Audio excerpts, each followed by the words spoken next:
Evening, everybody. Thank you very much for joining us today. I see we have 4 likes.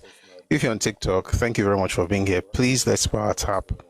That's the way to keep this. So it's easy working, but if you can just spare one hand or a couple of fingers and kindly power tap on TikTok.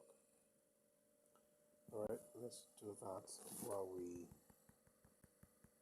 listen to this session. A few days ago, we had a conversation. One second, please.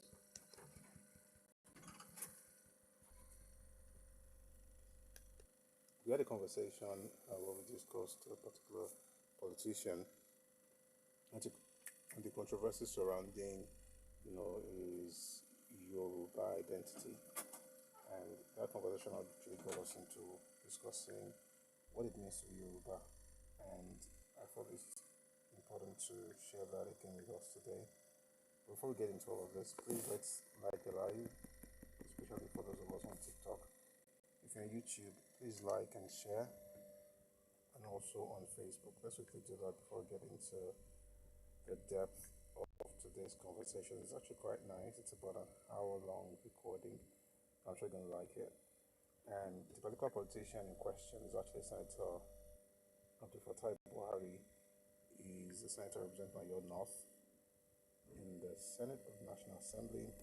He was a House of Reps member for 2 terms, and now he's interested in becoming the governor of your state. Again, let me make something very clear before we go on into the conversation. I am not partisan. I don't support any politician. Well, apart from Tinubu, I support President Tinubu with all of my heart, and I don't apologize for that. But apart from him, I support our leaders, but no specific, politician that I actually support. So this is not really about whether I want him to be governor or not. I can't even do anything about that because that has to go through the primaries. The party primaries.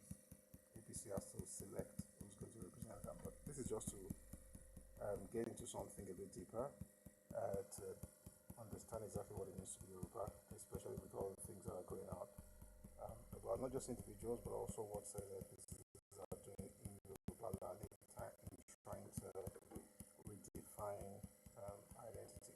And to be honest, there are also Yoruba people who may, be falling into that ditch. Like, it's important for us to help ourselves. All right, so we're going to start like we always do. We're going to start with the description of the video, and then we'll start listening.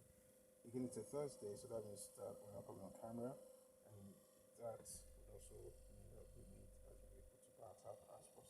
So if you're here listening, thank you very much for joining us. I'm glad to have you here, and we'll ask that you please like the live, share the live, and let's do this together. Okay? All right. So, like I said, we're going to start with the description of the video, and then we'll start listening. I'm trying to show myself. I'm going to do that later, so I don't keep you waiting. All right.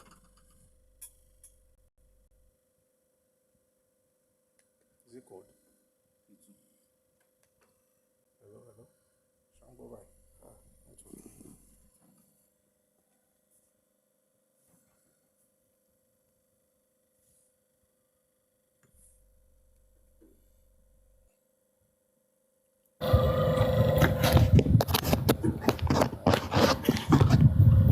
I don't know what you heard because I think the network was going, my device was going in and out. Again, it's a TikTok issue. But I hope you can hear me now.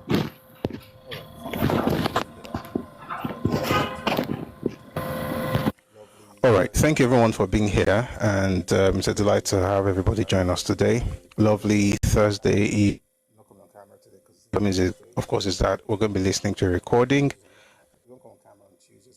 It's Thursday, just like we don't come on cameras on Tuesdays, and we don't come on camera on Tuesdays and Thursdays. But I'll require that our. All right. So I was saying for those of us on TikTok. All right. So I was saying before I noticed what happened with the device that politician by the name Recently, a politician by the name Senator Abdul Fattah Buhari actually. Oh, Jesus.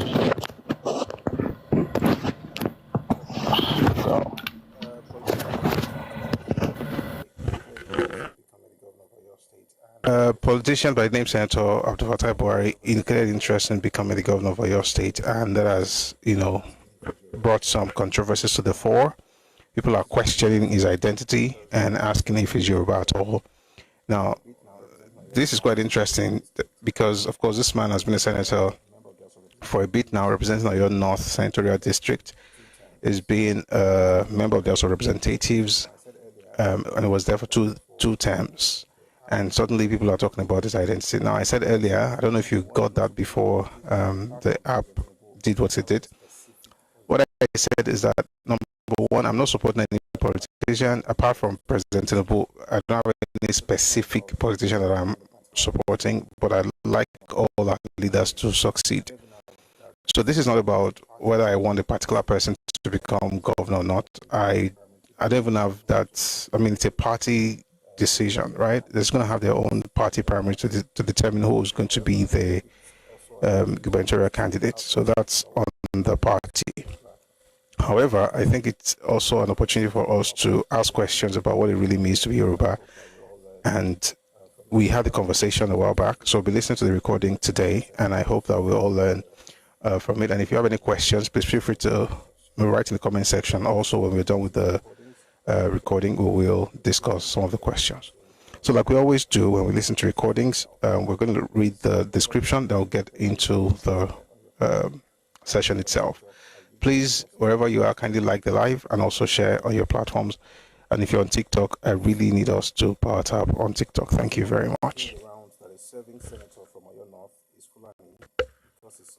There's a rumor making the rounds that a serving senator from Oyo North is Fulani because his surname is Buhari. Somehow people ignore his middle name Omotayo and act as if sharing a name with someone from elsewhere suddenly cancels identity. That line of thinking deserves serious scrutiny. The senator in question is Yoruba by birth and upbringing, but this conversation goes beyond one man or one surname. It pushes us to ask a deeper question. What does it really mean to be Yoruba in today's Nigeria? As we also saw in conversations around Mrs. Florence Ajimobi, being Yoruba is not only about bloodline, it is about cultural immersion, shared values, worldview, language, loyalty, and commitment to the collective interest of the people. These are the markers that matter. This video breaks down identity, belonging, and why superficial labels distract us from the real conversation we should be having. This video is actually titled on YouTube, Senator Buhari, Florence Ajimobi, and the meaning of being Yoruba. But today we call it, what does it mean? It's a question, what does it mean to be Yoruba? I'd like us to all listen to this. And if you have any questions, please feel free to the comment section. If you have it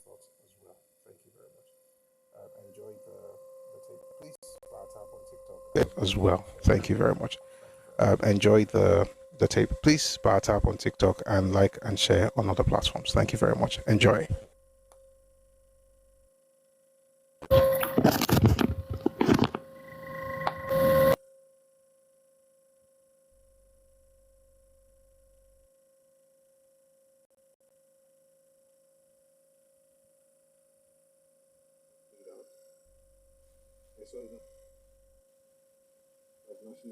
All played out.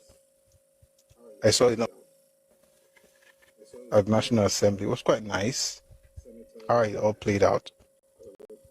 I saw a number of senators and House of Reps members welcoming the wife of the former governor of Oyo State, Mrs. Florence Ajimobi. We're going to talk about one of those senators later today. And it was just quite heartwarming that even years after the other husband had passed away, they had, stalwarts of the party, of APC, rallying around the woman. And she was also screened yesterday at the National Assembly. Someone says, I'm Fulani want to run for governor. There's no Fulani running for governor in Oyo State. So don't, I'll talk about that at the end of today's session. Senator Buhari, I'll talk about that before we go. There's no Fulani trying to become governor in your state. I hear a lot of things. I'm like, okay, it is well. I mentioned earlier that the former governor of the wife of the former governor of Oyo State, Mrs. Florence Ajimobi, was at the National Assembly, and she was welcomed by representatives of Oyo State, whether it's in the Senate or House of Reps. All of them were there, welcomed Amaka. And one of the people there, his name is Senator Abdul Fattah Buhari. And somebody, not just one person, a lot of people are now saying something quite interesting about this person. Yes, now he has declared interest in Oyo Guba, like wants to become Oyo State Governor in 2027. And suddenly, people are saying he's Fulani, and the Yoruba people are allowing a Fulani man to represent them. Somebody also mentioned it here earlier. So let's do it this way. I'm going to play you the video of the young man who, I don't even think this one is Yoruba. I just think it's a rabble rouser, to be honest. Because, but I mean, they are saying it. We shouldn't act like we can't hear what they're saying. So let's listen to what they have to say. And they will now ask the question, is the man Fulani or not? Who is he? Where is he from? And why should he be senator, let alone governor in 2027? Take a listen to the young man on social media, saying whatever he thinks is right. We may not listen to everything because most of it is built on a false premise. But let's take a listen, please. I saw this post today on Nigeria Tribune's page. I mean that Senator Buhari, a Fulani man, is declaring his intention to become the next governor of Oyo State. Of course, there's nothing bad in it. But I was like, a Fulani man contesting for the governorship seat in Oyo State, how did he get to that level? It was a question I was asking myself. I was like, So when I went through his antecedents, I discovered that he was formerly a House of Rep member representing Ogbomoso North. And currently, a Fulani man, a senator representing the senatorial district in Oyo North. So the question was, how did he get to that level? I was like, so some people said, his upbringing and everything is in Yoruba, so he has been Yorubanized. I said, okay, no problem. But can this happen in Oyo, in Sokoto? That a Yoruba man is coming up as a governor, putting up, to become the next governor in Sokoto State, just like the way we are having it now. Can that happen at all? So please, Senator, if you see this video, it is not about you. It's just my curiosity. And I have made video about this. Even before I saw this post, I've made video about it. Warning Yoruba Muslims that, look, your ideology of Islamic religion is not the same thing with that of the Fulani. The Fulani ideology of religion means conquest. It means takeover. And we have seen it that anywhere they have a foothold, they render complete conquest of that place. So don't be surprised when you see Oyo State answering Emir instead of Oba. So don't be surprised. I have made video on it before. So Senator, it's not about you. I'm just talking generally. And thank God some of them, Yoruba Muslims and Yoruba, they already wrote in for you that you can do it, that you have done it before. So you might be a good man with good intention for the people of Oyo State. Please don't mind my curiosity. I'm just being curious. And I have talked about this before, and it's like I'm seeing what I said coming. Gagbaru, you're not being curious. You're being clever by half. One of the beautiful things about social media is that it allows for easy, quick, fast dissemination of information. One of the disadvantages is ignorant people are given a voice, and they speak with so much confidence you think they know what they're talking about. You started by talking about the fact that you know that he was a member of House of Representatives representing Ogbomoso, and now is a senator representing Oyo North. If you could read and you found those information, are you telling me that's all you found? For instance, you started by saying his name is Buhari and he's Fulani. In other words, if your name is Buhari, you must be Fulani. Therefore, he is Fulani. And now you're allowing him to represent them, and he now wants to become the governor of Ogun State. for your state. And I see people writing it even on social media, even Yoruba people though. Why do we not fact check?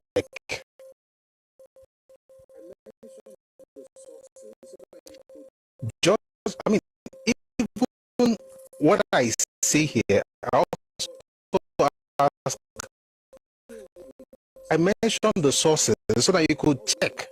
I mean, I don't lie, but there's nothing wrong with just trying to be sure. I mean, I'm a Christian, and one of the bases of our faith is that you check what the person is saying. That's the Christians at Berea. They heard Paul preach, and they went back to check if the things that he said were so.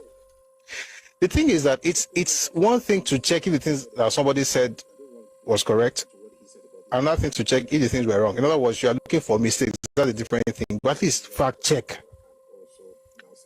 Let's go over some of the things that he said about this. I mean, I don't want to go into what he said about this one because he doesn't know anything about the man, apart from the fact that it's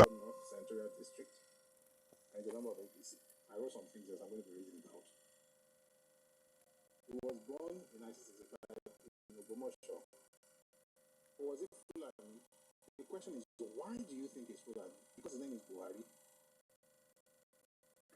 So now, if your name is at National Assembly, it was quite nice how it all played out.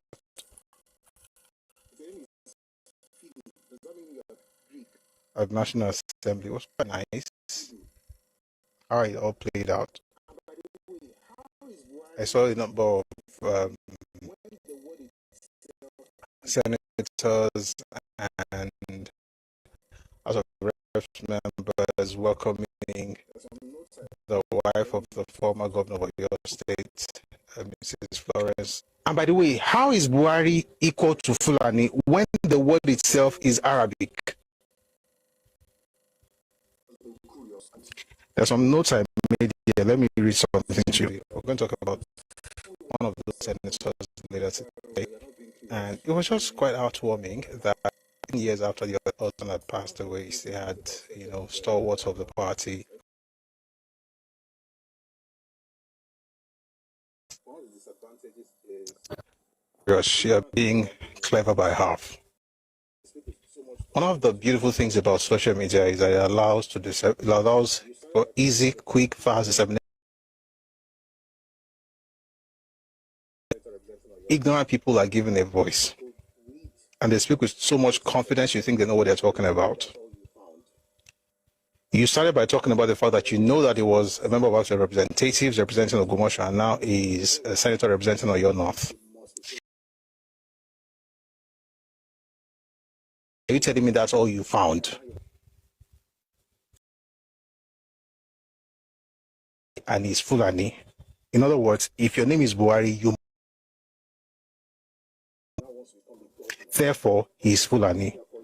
And now you're allowing him to represent them, and he now wants to become the governor of Ogun State, for your state. And I see people writing it even on social media, even Yoruba people though. Why do we not fact check? Even what I say here, I also ask, I mentioned the sources so that you could check. I mean, I don't lie, but there's nothing wrong with just trying to be sure. I mean, I'm a Christian, and one of the bases of our faith is that you check what the person is saying. The Bible talks about the Christians at Berea. They heard Paul preach, and they went back to check if the things that they said were so. The thing is that it's one thing to check if the things that somebody said was correct, another thing to check if the things were wrong. In other words, you are looking for mistakes. That's a different thing. But at least fact check. Let's go over some of the things that he said about this. I mean, I don't want to go into what he said about this one because he doesn't know anything about the man, apart from the fact that he's House of Rep member. He was House of Rep member and also now senator. Number one, his name is Abdul Fatai Omotayo Buhari. It is true that he is representing Oyo North Senatorial District and is a member of APC. I wrote some things there, so I'm going to be reading it out. He was born in 1965 in Ogumosho. But was it Fulani? The question is, why do you think he's Fulani? Because his name is Buhari. So now, if your name is, let's say, George, does it mean you are English? If your name is Philip, does that mean you are Greek? If you are Samuel, are you Hebrew? And by the way, how is Buhari equal to Fulani when the word itself is Arabic? There's some notes I made here. Let me read something to you. So the full word is al-Bukhari, a person from Bukhara, and Bukhara is a famous ancient city in Uzbekistan. And yeah, the Islamic scholar who compiled Sahih al-Bukhari, one of the most respected collections of hadith, is also known as Imam al-Bukhari. Therefore, the word is common among Muslims. The name is common among Muslims. I mean, there's a man, we know him. We know. Look about full name about Buhari, Imam, Sheikh. He has a. Is it Musa? No. He has a. Is no man sọ̀rọ̀ gan báyìí. Ta ló mọ̀ ń bọ̀ bẹ́ẹ̀ kí n wá bá máa wá.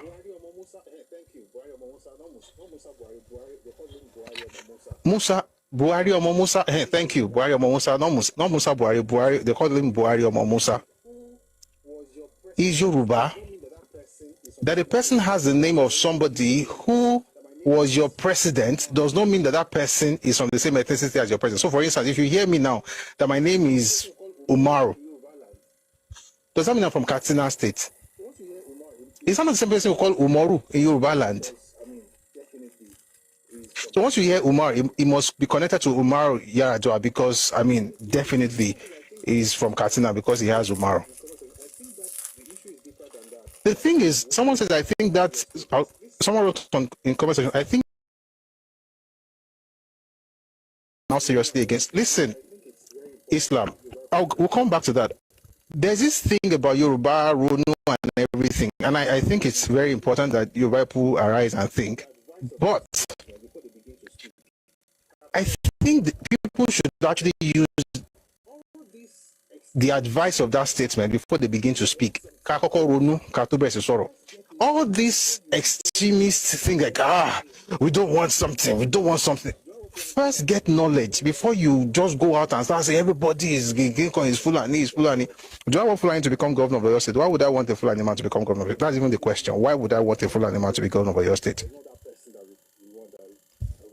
We have all these years, it's all over your state now. There's no that person that we want that we have to go and look for a Fulani. Of course, there are people who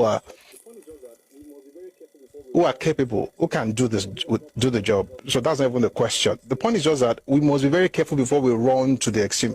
All of this has not proved that it's not Fulani, by the way. I'm just trying to explain that just because a person has the same surname as the former president does not mean that it's from the same place as the former president, especially when the name doesn't even belong to either of them in the ethnicities. It's a name from a place in Uzbekistan. And the person, I guess, that made it popular among the Muslims is the one who wrote the hadith. What's the name of that hadith again? Let me see. Imam al-Bukhari, Sahih al-Bukhari, one of the most respected collections of hadith. He was an Islamic scholar who came up with one of the most respected collections of the hadith. Therefore, people are using that name. It has nothing to do with Fulani. It has nothing to do with Fulani. It's a name that Muslims have chosen because of a particular person, just like Christians have chosen Samuel because of a particular person. It doesn't mean that once they now choose the name now, Buhari Omo Musa that we all know, is he connected to Buhari, the former president of Nigeria? And me, I know Buhari Omo Musa. Now, I've not mentioned where he's really from, but I want to start by even saying that just because the person bears a name does not mean they are Fulani. It makes no sense. Meanwhile, this one, like I said, is not Yoruba. Just once I hear, in fact, let's not go to his ethnicity because the man, Fatai Buhari, his name is Abdul Fatai Omotayo Buhari, was born in 1965 in Ogbomoso. He went to University of Ilorin, went to Ahmadu Bello University, and went to University of Abuja for a PhD in public policy. Okay, let me just tell you everything about him. University of Ilorin, Bachelor of Science in Business Administration in 1985. Ahmadu Bello University, Masters in Business Administration 1993. University of Abuja, PhD in Public Policy 2009. Was Senator for Oyo North. He is Senator for Oyo North since June 2015. House of Representatives served from 2003 to 2007, representing Ogumosho North, Ogumosho South, Orire Federal Constituency. I'm going to move very quickly to the things that he did while he was there. He advocated support for security initiatives like Amotekun in Southwest. That's the Fulani man that these ones are shouting. That's why there's no way you have social, you have internet, and you now go and say, I'm just curious. You're not being curious, you're being stupid. You are going all over the place telling us that the person is Fulani, and you're now saying you are being curious. If you're really being curious, you'll not be concluding, you'll be asking questions. But we're going to take it one by one. He supported Amotekun. I want to read something to you from 2020. Any Yoruba man who refuses to support Amotekun should be investigated, Senator Buhari. The senator representing Oyo North Senatorial District, Senator Abdul Fattah Buhari, has said that any Yoruba man who does not support Amotekun should be investigated. Senator Buhari, while speaking with journalists in Shaki, said Amotekun should be embraced by all sons and daughters of Yoruba because it is a security network organized to protect Southwest against internal and external aggressors. He said, quote, if it is possible to change my name to Amotekun, I will gladly do it because I am a Yoruba man. Every Yoruba man is Amotekun because the security of our region is a collective responsibility. The chairman, Senate Committee on Land Transport, while speaking on what must be done to make the security network sustainable and functional, said, security initiatives will have issues, a turbulent period in the beginning, but we should not be discouraged. Our determination will make us succeed. He also urged Yoruba people to support and ensure the project is sustainable and achieve its primary objective of securing our land. That's the same senator that these people are calling Fulani.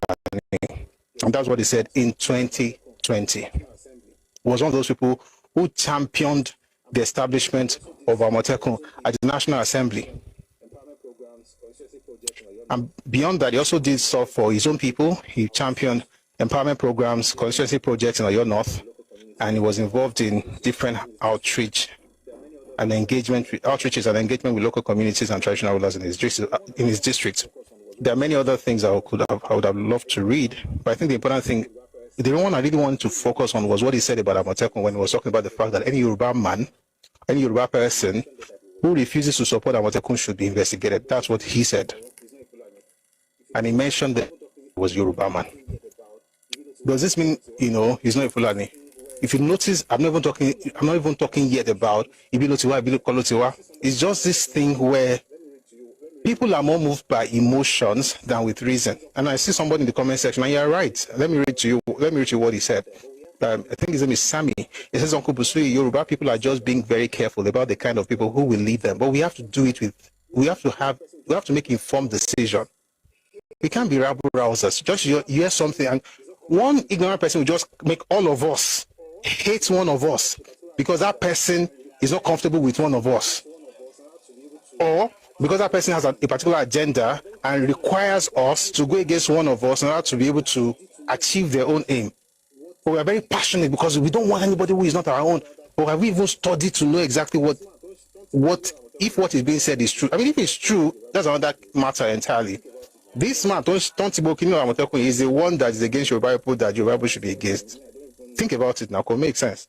He wants to become the governor of your state. Am I supporting him? I'm not a party person. I'm not partisan, and I can tell you that whatever he's saying, he can't just throw his heart in the ring. He first has to win the. And right now, in Oyo State, at least I know that Chief Adeba Adelabu is interested. I think Senator Tessin Folarin is also interested. Now there's Senator Buhari, who is also interested. So they're going to have party primaries, and then they're going to choose who they want to represent them. That one is certain, okay? And we don't know who is going to win. Okay, but we can't just. So whatever happens, that's I mean, good luck to all of them. So the question is this: where exactly is this man from? Is he Fulani? Let me start by saying this. Let's even assume he's Fulani. I know what I'm about to say right now is going to be very, very, very controversial. I'm going to tell you something. Umbo. Without you, I wouldn't have known it. You know, it's funny that we have people who have Yoruba Oyinbo names. I'm not a Muslim, by the way. Of course, you know I'm a Christian. So even if his full names, like his full name on the certificate is just Abdul Fattah Buhari, does that change the fact that he's Yoruba?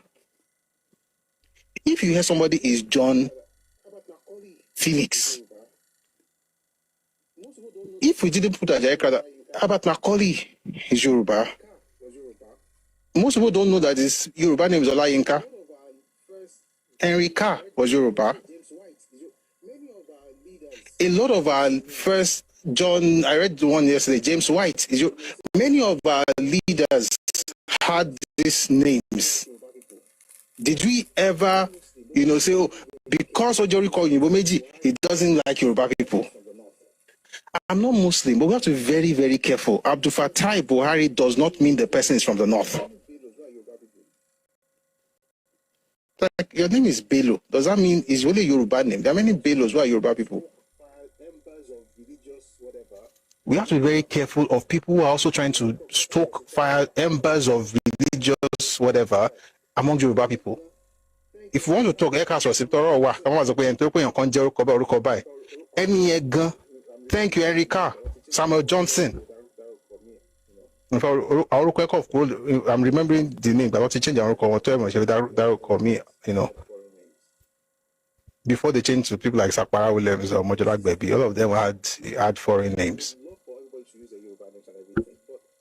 There's this thing, I would love for everybody to use their Yoruba names and everything, but we have to be careful. We have to be careful because Otonike Oma ni tarafunle ilewa. Otonike onje big batepe otiwa fe se aseju. Now become an extremist. Where the sound of anything related to Arabic, you just hate it. So you hear Christopher Musa, you're like, can you say Christian, I be Muslim? Because there's Musa in his name. Am I saying there are no Yoruba people who are doing this extremism, extremists, who hold extremist Islamic views? Of course there are. I'm not saying they are not. But you can't just judge a person because their name is a certain way. It doesn't go. I don't think it's fair. And I was saying, say his father and his mother are not Yoruba. How does that matter? And what I'm about to say, I know it's going to be controversial, but I don't care. The truth is, the way to become an indigene or a Yoruba person is not the same thing as this Twitter, social media thing that people are doing. There are many people who have become Yoruba even in the last 50 years. I know some of them. And they didn't have to come on social media to ask for people's, okay, microphone, say mic, show fair cafe, say Yoruba, I fell.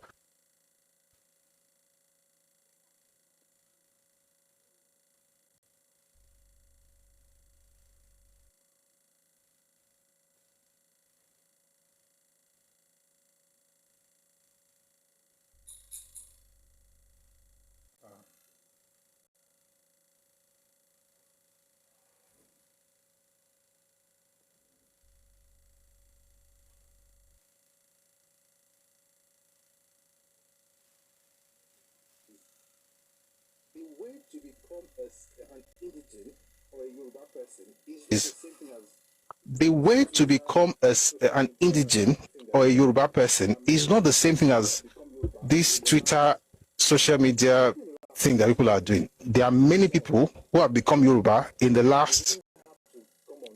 last 50 years. I know some of them. And they didn't have to come on social media to ask for people's, okay, microphone, say mic, show fair cafe, say Yoruba, I fell. No. there's a process. And I remember when I mentioned this about, interestingly, Madame Flores Ajimobi, people just went haywire. She's not Yoruba, she's not Yoruba. She is Yoruba.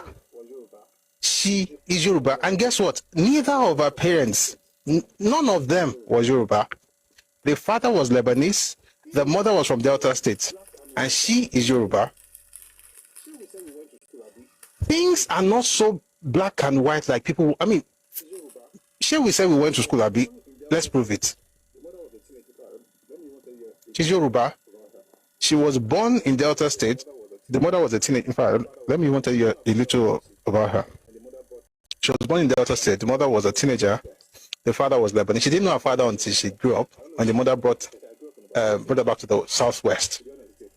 There's a place in Ibadan.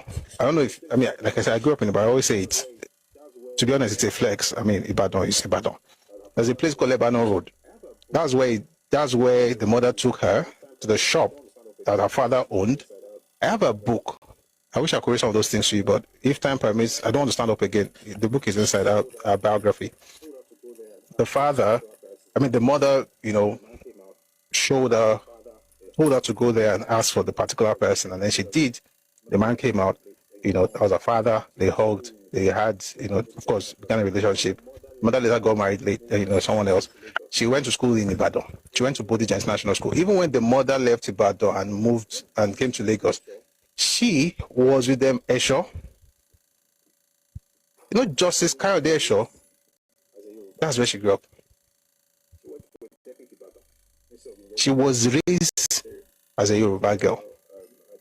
She went to Polytechnic Ibadan instead of University of Ibadan. She preferred secretarial administration to English in UI. So she went to Poly, did that, worked in Lagos, got married, worked with her husband, lived in Lagos, moved to Ibadan, started a business, Grandex, built stuff, went to school later, all of those things.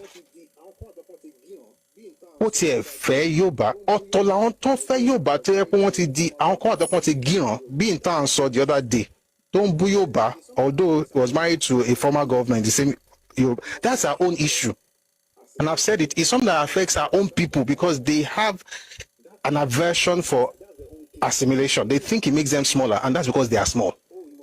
That's matter. That's their own case. It doesn't mean it applies to everybody.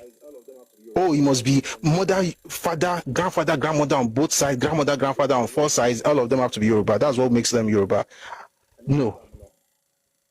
The governor of your state today, his wife is not even Yoruba. Her name is Tamuno. I don't see what she has done that I don't know what she would have done if she was Yoruba. The governor himself, his mother is Benin. Her surname was Omorege. We have to be balanced. The real question, and I've said it several times, the real question is that this person is the person assimilated into Yoruba, not just about speaking Yoruba or greeting and prostrating. That's not the point. Has this person become one of us? And I'll tell you how you will know if a person has become one of us. This is a very, very good example. If there's a situation that involves Yoruba people and where she comes from, who will she go with? That is when you will know if that person is part of it. It's not about speaking Yoruba or Ole Kunle, Ole Dobale. Those ones are secondary. If there's an issue where you know that Yoruba people are on the right side of history or of a particular thing, and somebody wants to attack them to destroy them, and those people who want to attack them are where your parents are from, who are you going to support? It's a very serious question, but that's how you actually know if a person has actually become one of us. Yoruba ní tẹ́wé bá fọ́lá rọṣẹ́, ó máa dọ́ṣẹ́. Tó bá fi ń farẹ̀ jáde yẹn, àwọn kòkó ti dọ́ṣẹ́. And I've said it several times. They're Americans, they're Nigerians who are Americans. Togun Bashe in Nigeria to America, all my bomb anywhere that. The loyalty is to the US and the US Army, although they had Nigerian birth and all of those things, but they're Americans. To think that that thing is so complex for our ancestors is to demean our ancestors.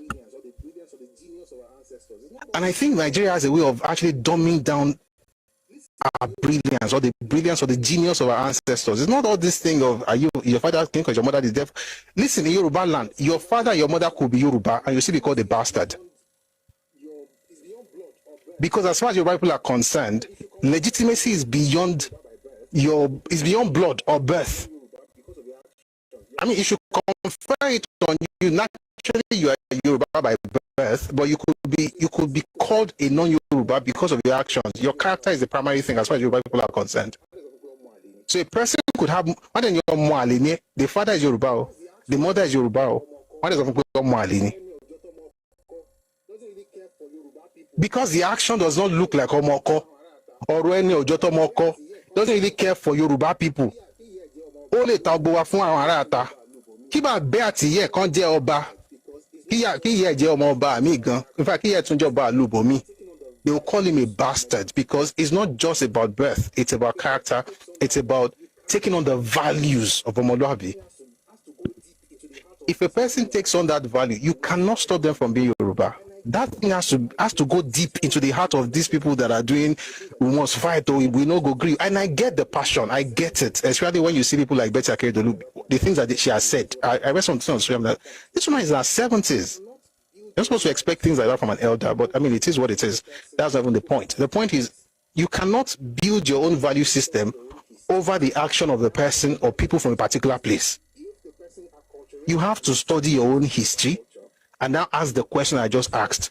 If the person acculturates and assimilates into Yoruba culture, and the person becomes one of us to the point where they defend Yoruba interest, that person is one of you. And there are loads of examples. We had I mentioned this example a lot. Oshodi Takpa, who supported the king against anything that could destroy Lagos. As far as he was concerned, he was sold out to the king. Is in his name, Takpa. He's Nupe. He became a king. Ladunji, that's his original name. Ladunji became a chief in the palace of the Oba of Lagos. When the Oba of Lagos was exiled, they went together. Parents got self mixed.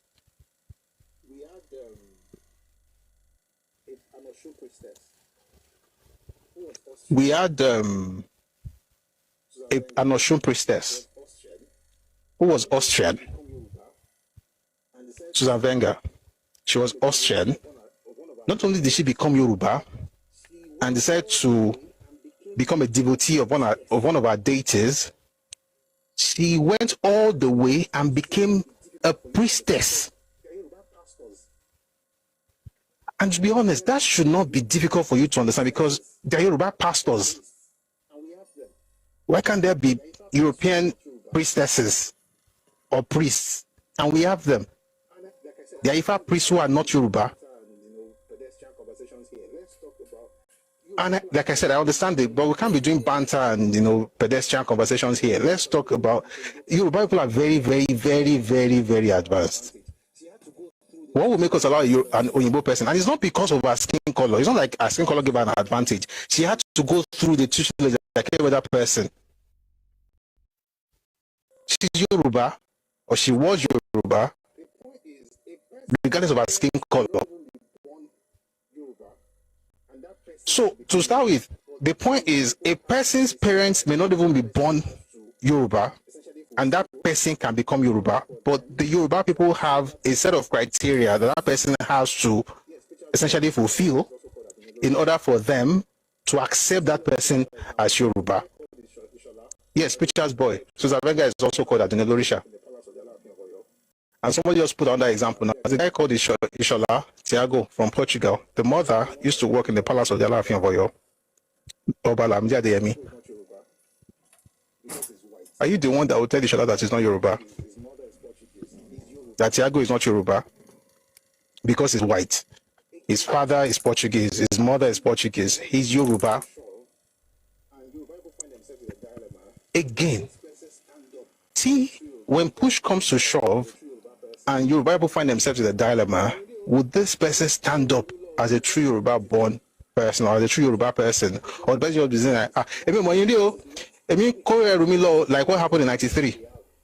Also, Abiola, everybody moved back to the east. That is not, I mean, you get it because there's another home they have that they are going to.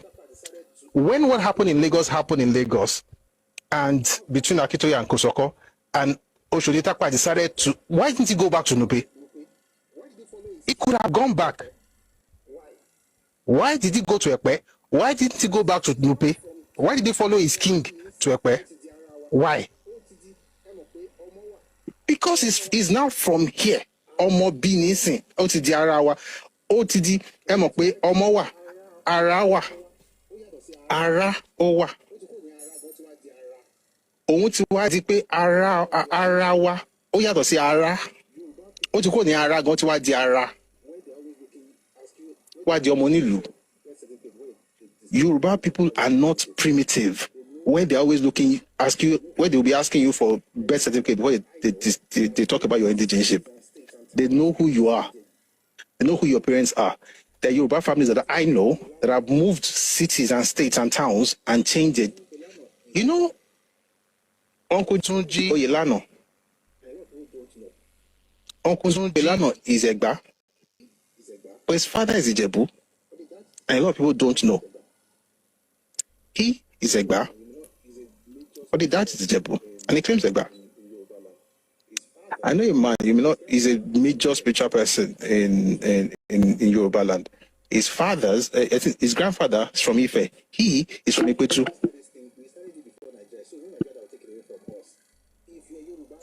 And we did not start this thing, we started it before Nigeria, so it's not Nigeria that will take it away from us. If you're a Yoruba person, your father, your mother are both Yoruba, and you act like Omoali, we will chase you away and will still take Oshoditapa over you. That's how sophisticated Yoruba people are. You know, this sophistication, that's what it means to be sophisticated. It's not just about, I have a right because I was born here. You could be born here and still be in prison because you are very stupid or you are just acting like a lunatic. Blood is not enough. Do you mean Tunji? Yes, now, what's name did I mention? Tunji Yelano. Did I say what? I didn't say Wale Soyinka. Wale Soyinka is, where is he from? He's Egba now. Abi? Did I say Jide? No, I meant Tunji. I apologize. I meant Tunji Oyelano. Please tap on TikTok. This is showing activity. I meant Uncle Tunji Oyelano. Let me repeat it. Uncle Tunji Oyelano is Egba, but the father is Ijebu. But he is Egba. And nobody,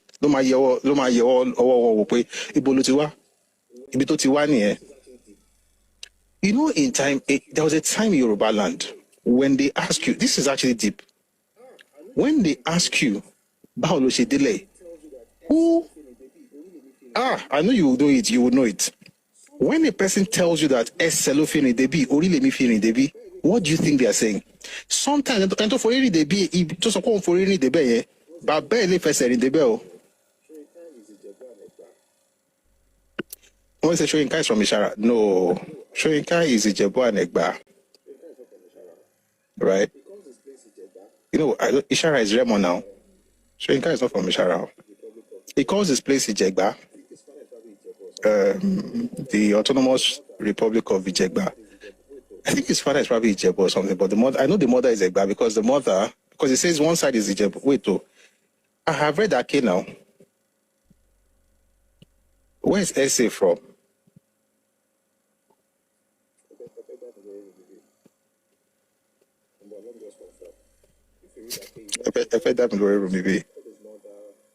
Let me just confirm.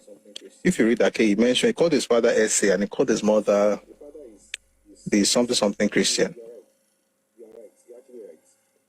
The father is you're right. You are right. You're actually right. The father is the Shararemo. SA is actually from Shararemo. Someone says Remo is Ijebu. Let's just leave that one there. Let's just leave that matter where it is. What you just said right now, that conversation has been going on for more than 100 years. Whether it's just Ijebu or not. But SA, he calls his father SA. SA is actually from Ishara. It's his mother, Enito, who is Egba. But Shoyinka, Wale Shoyinka is Egba. His father, and that's why he calls his place the Autonomous Republic of Ijegba. So yeah, you can call it Ijeburemo. So Ishara, Ati Egba. But when we ask you about who is Wale Soyinka, we'll say he's an Egba man. Especially because of the show. Any people have the name show from Orishoko, you know. The point is, ṣé wọ́n wá lọ sí Abẹ́òkúta ń sìn? As of Ṣóyínká kò kì í ṣọmọ Ẹ̀gbá. Torí ìyá nìkan lẹ̀gbá. Àwọn kan tẹ wà ṣebí kan tẹ sọ pé àwọn kan tẹ pé àti ìyá àti bàbá òun ṣe Ẹ̀gbá dẹ̀ ni. Mo mọ family kan bẹ́ẹ̀. They are not very popular, so I don't have to mention. The thing is, every society, Yoruba society, has a set of criteria that a person has to meet or fulfill in order to be absorbed into their society or into their communities. And the person meets that stuff, whether their parents are Yoruba or not. And I'm saying this because there was a time, see, what is happening on social media right now? There was a time, a few years ago, when people were attacking folks that they called mixed breed. And it's a it's an insane idea. And that's how you begin the Aryan race nonsense. But this one is mixed breed. The father is this, the mother is this, therefore it's not Yoruba. Who are you? Who on earth are you? It says mixed breed. Yoruba, we don't do Aryan race here. Listen, it's in Yoruba land that you can even become a king on your mother's side. Let me tell you one funny thing. That's not today's topic, but it's interesting we're talking about this. When Kwam indicated interest to be king in Ijebu, say we know that it's from Fidepote. Now they say it's Fusebmo, and he said that it's from that family as well. And people are saying, but your mother is from Ekiti. Kwam's mother is Ekiti. The father is Ijebu, and it's Fidepote. So how exactly are you now from Fusebmo? Do you know his connection? I read it yesterday. I was like, I still have to read a few more things to even be sure what I read is correct, because I don't know. It's crazy. The connection that the writer made was not through Kwamwon's mother. It was through Kwamwon's father's mother. In other words, his grandmother's side. No Wala Tibeye. I've not seen that kind of connection ever before. Mostly they'll say father, mother. E.g., I'll give an example. The present deputy governor of Lagos State, his father was a king in Ogun State. And we were saying, he's not from Lagos State. That's why his father became a king in Lagos State. That's deputy governor of Femi Hamzat. What a lot of people do not realize is that the town where the deputy governor's father became, king of, is not his own father's town. It's his mother's town. In other words, that's the deputy governor's grandmother's hometown that his father became king of. Think about it for a second. Omo Bini, Lolo Jotni, Babat, Omo Eko, but Omo Bini, and became king. Even Lagos that we are talking about, Lagos, the Oba of Lagos, who Bini now? Everybody since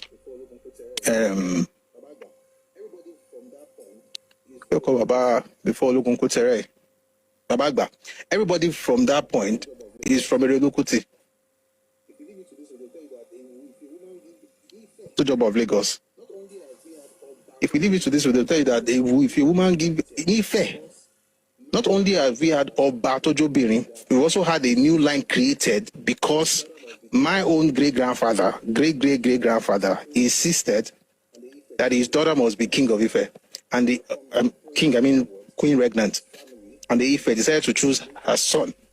And from that point onwards, that family has become a major family tree in Ife, ruling houses. And so of the 4 ruling houses in Ife, I belong to one. The second one is close to us because it's the daughter that is the son from the daughter, Lord Bere, ruling house here. There are sons, the son of a woman or, that kind of thing, right? But for the first time, I'm hearing the son of a woman wants to use his paternal grandmother's line as his maternal connection to the throne. It's a bit confusing, but that's the explanation I read. It is what it is. What's what we've talked about so far? So we've talked about people whose fathers are from a town like Uncle Tuji or Ilano, or even our own Professor Wale Oshoyinka, whose mother is Egba, by the way, because his mother is the sister to. Is it sister now? Yes. He's from the Ransom Kuti family. Drinker's mom from the Ransom Kuti family. Not Fela's mother. It's actually Fela's father. Fela's mother was the in-law to Madam Eniola. Although both of them were in Egba Women Association, but they were in-laws, not siblings. Anyway, the point I'm trying to make is that some of these things can be a bit complex, but it's just to tell you that if a group of people can make you mention one number and you see a lot of mathematics in it, surely they are very complex. And we've mentioned this before. If a person is telling you something as simple as 95, and you have to go round and round to even pronounce 95 in Yoruba language, that tells you how sophisticated those people are. What was 95? For 90.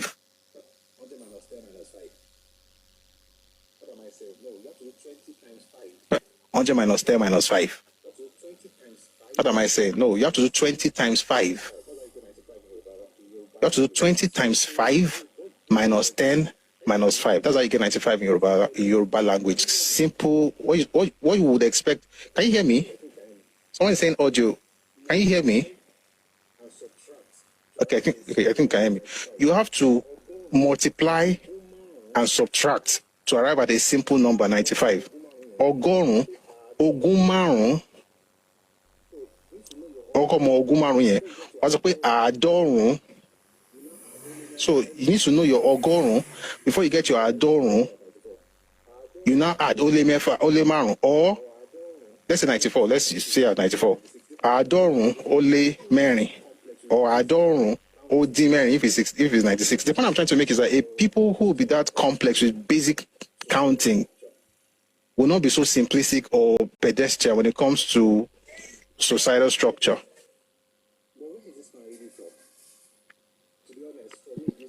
Okay, but where is this man really from? To be honest, for me, it's not even about where he's from. It's really about understanding what it means to be Yoruba. And I think we have to keep saying this thing, not so that we can open up to everybody and say, oh, everybody cannot become Yoruba. No. There are people in Nigeria that will never become Yoruba because we know the antecedents and we know their cultural makeup. If you allow them in, they will open the door for people from their place because this is not their place. You see the issue now? People who live amongst us, who probably drink our water, eat our food, speak our language because they want to get ahead, doesn't mean, just because the person is speaking Yoruba language doesn't mean they've assimilated though. There are examples of people who got opportunities in Yoruba land and they became a funnel for people from their own original village, their father's village. So I'm not saying that Yoruba land is free for all, everybody can become Yoruba. That's not, because you have to be Yakamala. That's not what I mean.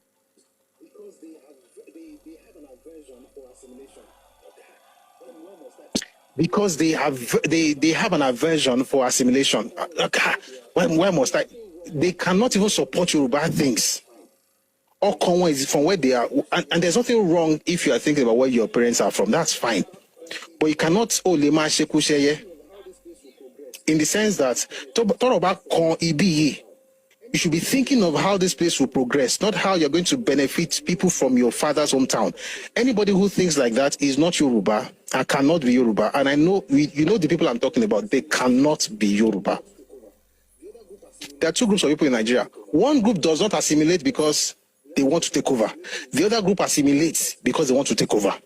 And both of them, we have to understand that assimilation is not just by speaking English, by speaking Yoruba language and prostrating and wearing agbada, is to understand your worldview, your value system. Is it Yoruba in nature? So the concept of assimilation in Yoruba land, it could begin with the food you eat, the language you speak. Do you eat sheba ni abinyo abamala? When we are talking about Ewedu, do you call us Ewedu people? We know that Ori Okpe. And you're supposed to be a Yoruba man. You're using Afonja on a Yoruba person, and you're supposed to be taken seriously. So we know that even if your father's fathers were Yoruba, you would not be considered a Yoruba person. You are using an ethnic slur on the people that are supposedly your people. You already told us that you're not one of us. Even both of your parents going back 10 generations are Yoruba, you still not be counted worthy. So I'm So I'm not saying that it's not open up. Everybody can become Yoruba. That's what I'm saying. No, I'm saying that if a person becomes Yoruba, how do you know a person is Yoruba? It's not just because they speak Yoruba language or they eat Yoruba food or they observe some Yoruba cultures like prostrating and kneeling down and respect for elders. Those things are good, but that's not really it. What is it? What makes you Yoruba primarily is your worldview. It's the value system. Every other thing that you see should be a product of that invisible thing. What makes you Yoruba is not what you can see.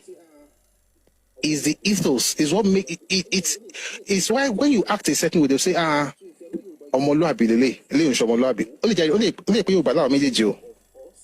if you're not Yoruba, you have to prove to Yoruba people that you are one of us. When we look at your ethos, when you look at your value system, we don't care if you speak Yoruba more than Koko Babaye.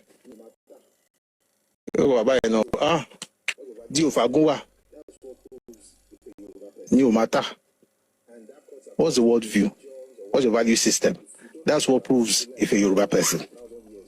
And that cuts across religions or whatever. If you don't have that, if you like, stay in Yoruba land for 1,000 years, your fathers and your fathers' fathers and your children's children will always be considered as outsiders. And we have many of them like that in Yoruba land. They've been with us for many years, for centuries, and we still know that they're outsiders. And we have those who have been with us for less than that have become Yoruba people. All right, but where exactly is this man from? This Senator Abdul Fatai. He's actually from a place called Ibakmo. And it's a town in Ogbomoso South local government area. It's part of Ogbomoso, to be honest. Like an area of Ogbomoso is in Ogbomoso South local government. The place is called Ibakmo Community. So he's from Ibakmo, Ogbomoso South local government of Oyo State. He's not Fulani. The name is a name that a lot of Muslims have adopted. Buhari doesn't make him Arab or Fulani. And we also have to understand what it means to be Yoruba. It's not just by speaking Yoruba. Some of us who are speaking Yoruba we need to also ask ourselves, if we are acting like Yoruba people. I hope with these few points of mine, I've been able to convince you and not confuse you that being a Yoruba is a flex, and that let's not allow people that Dabi Moshe da lopo ju Nigeria. Dabi Moshe da on lopo ju Nigeria. Àwọn kan wà tó jẹ́ pé ilé wọn ò tòrò. Bílẹ̀ Yorùbá náà ṣe ní tòrò náà wà. Irú òpònú tó ṣe fídíò yẹn, òpònú dẹ́yìn ló tọ́ torí ó ń sọ nǹkan pẹ̀lú gboyà ó dẹ̀ mọ́. Kò ń ṣe Yorùbá o. Wọ́n kàn burúkọ bẹ́ẹ̀ wọ́n á sọ sáàrin yín. Àbẹ̀rẹ̀ sí gbígbà ọtí, wọ́n á máa gbà gbígbà ọtí. Kì í ṣe Yorùbá Fúlàní, kì í ṣe Yorùbá Fúlàní ni. Òun dẹ̀ rèé. Ẹ ní kó júwe lé wọn fún yín bí lé wọn ṣe rí. Kò ṣe tó ń bẹ. Yorùbá létò o. Ṣùgbọ́n ẹni tá à ń sọ yìí kì í ṣe Fúlàní. Ọmọ Yorùbá ni. You're calling, but there are Fulanis that are truly assimilated as Yoruba. Well, there are some actually. I've met some. And like I said, it's not just by speaking language. For us, it's about the worldview of a person. That worldview is what makes you Yoruba. New Era says Ojukwu was raised in Yoruba land and was fluent in Yoruba. It still didn't stop him from invading Yoruba land with bad belly intentions. That's what I'm saying. Like, just because you can speak Yoruba does not mean you're a Yoruba person. Anybody can learn any language. We speak English language. I'm not English. I don't have the worldview of an Englishman. And that is why, I've said this several times, that is why no matter how long we spend in England, we can only max be British. We will not be seen as English. They give us that citizenship. But that indigeneity, that's exclusively theirs. Even if I speak English better than most of them, you know, some of them, ask them what preposition is. They don't even know what it is. Doesn't matter. That's where they're from. That's who they are. I could speak, if I like, I'm not English. They are English. And I don't have their worldview. I'm Yoruba, and I'm proud to be Yoruba, and I'm not going to jettison that for anything in the world. And that's a flex. And if you have that flex from where you're coming from as well, hold on to that. But you can't be Yoruba either. Like me now, I've made peace with the fact that I cannot be English, and I'm okay with it. You also have to make peace with the fact that you can never be Yoruba and be okay with it. Because those who are fighting to be Yoruba today, majority of them do not care for Yoruba worldview or Yoruba way of doing things. They just want to, you know, they want if you break the color, allow me all of them back for 31 saying already. All right, that was a very long answer to that question. How Yoruba rejected European culture? How Yoruba rejected European culture? That's today's topic, right?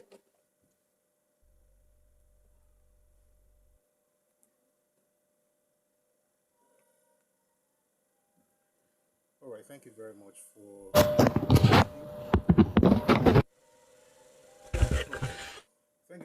for listening. I hope you can hear me. Okay. Thank you very much for listening. I realized that at the beginning, a lot of people probably didn't understand where we're going, but I hope that towards the end, we're able to have the balance. Here's the thing, right? Life is not lived on social media. Many of the things that people are banding about the place is mostly reactive. People are reacting. You don't build societies based on reactions. Although you factor that reaction into whatever it is that you're doing, but you don't live your life based on this is what they did to me, I'm going to do it because it's from this place. If you don't elevate conversation, you just be shouting over each other. You're a bigot, you're a tribalist. The real issue is not about the ethnicity of the person that wants to become one of you. It's about the ability of that person to accept your worldview. And the truth of the matter is this: we know those who cannot accept anybody's worldview. Right? And for those of us who are very wary, and I understand, right, being careful, having your guards up, saying things like, we know what has happened in the past. Well, maybe we need to study the past a bit better, a bit more. Right? There's a lot of things that people say on social media and say it's history, and I'm wondering, is that really how it happened? While it's important to have your guards up, I think you should also understand that one thing that you see being done in Yoruba land is not just about that thing. It's connected to a larger network of ideas, and that the idea of being able is not, I mean, it's connected to different other things. The reason we cannot afford to do these things where you say, oh, that person is not here, you must get out, get out, get out. That is how you build Northern Nigeria. Extremist views. Oh, we really need to do something about what's happening right now. Everybody doesn't want one of us, get out. That is how you build Boko Haram. There has to be a balance. And the balance is to say, listen, we guard our identity, we guard who we are, we're very careful about it, but we don't go around pointing accusing fingers at people who are from amongst us only because they bear Islamic names or Arabic names. By the way, as a matter of fact, there's nothing like Islamic name. They're just Arabic names. I prefer people having Yoruba names. I think it's better that way. You're proud of your identity, but that doesn't mean you're going to cut off people. You're going to cut people off just because they chose to have Abdul Fattah as their names. I think a lot of people, what some people are doing in Yoruba land is not the Yoruba way. It's actually the Islamic way of doing things. That jihadist thing that you say you're against, that's what you're doing. because they subscribe to Yoruba philosophy. And we have Yoruba people who are Muslims who don't think in that way because they subscribe to the Yoruba philosophy. And again, some of these things are very complex. Maybe not complex that, I mean, it's not like we can't understand them. We can definitely understand them, but they're not so like A plus B is C, therefore Timbatifele by Konyokro. That's not how life works. Things are, majority of our people think in a certain way. Family members, we're connected to different people, and you know that majority of our people think in a certain way. You can't judge everybody because of, oh, there's something that Fulani people have done to you, and therefore we're going to have to destroy everything that has to do with Muslims in Yoruba land. I think it's not the way. And again, I'm not a Muslim. I'm a Christian. All right. So a person's name is Buhari doesn't mean that they are Muslim. They are Fulani. And like I said, it's beyond that. Some of us, and I've said this before, I just want to say it again. Some of us need to hear this. This thing that people are beginning to do, a lot of people are just getting involved in all this Yoruba thing. We've been around for a bit. And I mentioned in that video that there was a time when some people were calling other people mixed breed. I found it very insulting.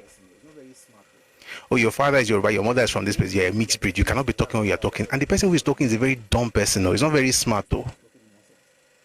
The only thing that he thinks he has over the other person is that his father and mother are both Yoruba. And when he opens his mouth to speak, he's talking nonsense.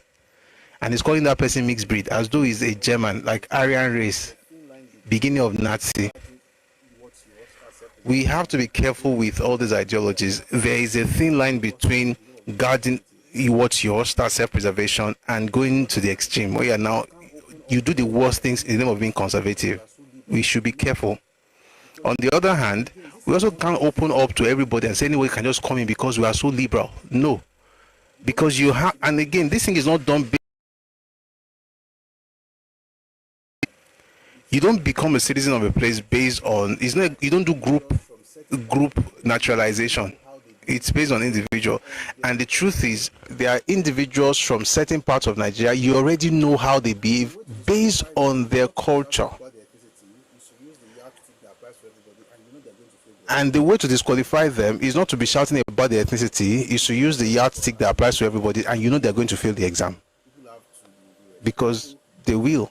If you have aversion for assimilation, if you hate the fact that people have to be respectful, if you hate the fact that you can actually live with people of different ideologies, whether it's religious or political, if you can't live with all those things, and by the way, what I'm saying right now is the basic things, not the deeper ones.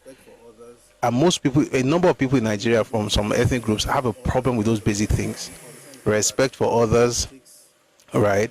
Being able to be with others regardless of their ideology, understand the fact that, it takes different understandings or different points of view to make to make a decision. Understanding what your elders have done, respecting, the works of the ancestors. Those are things that you build on. But if we're just doing all this, I hate you. If I'm protecting my place, at the end of the day, I don't know if we're not going to become what we hate, and that's why I'm very careful with that kind of narrative. I'm just going to check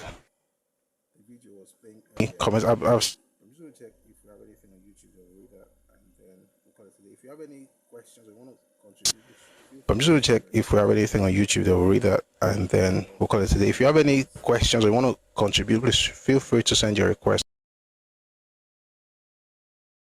comment section. All right. Thank you very much. So, good evening, Mr. Akador. Good to see you. Ismail Aderebibe, good evening. Someone says loyalty is a proof of citizenship, which is one of the proof. As a matter of fact, there was a man who represent in the National Assembly, and when it was time to vote for what could, help Lagos, the person voted against it. But could speak Yoruba. And that's why I said in the recording that it's not about the fact that you can speak Yoruba and still sell me because you have learned the language in order to take advantage of me. But when I talk to you, I can tell where your loyalty lies, and I can tell if you think like I do. And again, this is not something that anybody can just go ahead and do because I cannot confer Yoruba indigenship on someone else. So let's make that clear. It's not like I don't have any power to look at the person and say, now from now on you are Yoruba. But I also don't have a power to be telling people you cannot be Yoruba because your father and your mother are not. There are many people that I know. Interesting, the names are coming to my head right now, even foreigners, and I've seen some from other African countries. We just don't say these things on social media because people will think it now means that everywhere is open. It's not. They can't turn around and say that they really believe in religion. So I don't know. There's something you're doing. They can't turn around and say that they really believe in what you're doing. So I don't know. There's something. I think some people are sending requests, but for some reason I can't even see those things here. Okay, there's one person who is sending. Let me bring you up. I've not seen you up here before.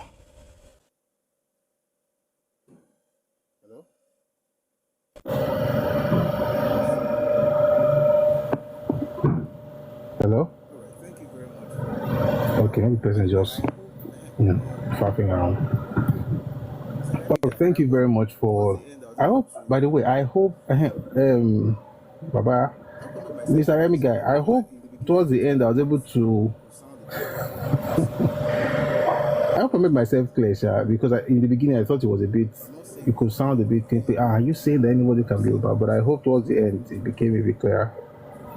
So I'm not saying we open it up for everybody, but I'm saying also that we must be careful not to become primitive in our thinking, where you say, oh, it's totally short. If your father's mothers 2 generations away are not from this place, you are not from this place. You'll be shocked. Some of us who are doing this thing, that are shouting pure blood, they're not even doing it as much now, but it has died down. I'm talking 3-4 years ago, it was really loud. And this was before election. This was before people were really pushing some things 5 years ago about what will happen when people have a new nation, what will kind of thing if you're not. You'll be shocked that if some people do DNA test, their grandmother may actually be one ethnicity that Morocco. It will not be a quarter blood. Or 3/4. I don't know how people actually do that thing. And like I said, you can be full-blooded Yoruba person and act a certain way, and they'll call you a bastard. Because again, character trumps bloodline in some instances. But thank you. Well, I should bring you up. I can't bring you up. Let me see if I can. Okay. Let me bring you up now. I think you should be able to do that now. For some reason, I can't use the main account for some weird reason. All right. Please go on, Remy guy. You may not hear me, but I'll just. Yeah, I can hear you. Good evening, Professor. But you seem to be very far away from your mic. What's up? I need to keep back going. You finish your joke.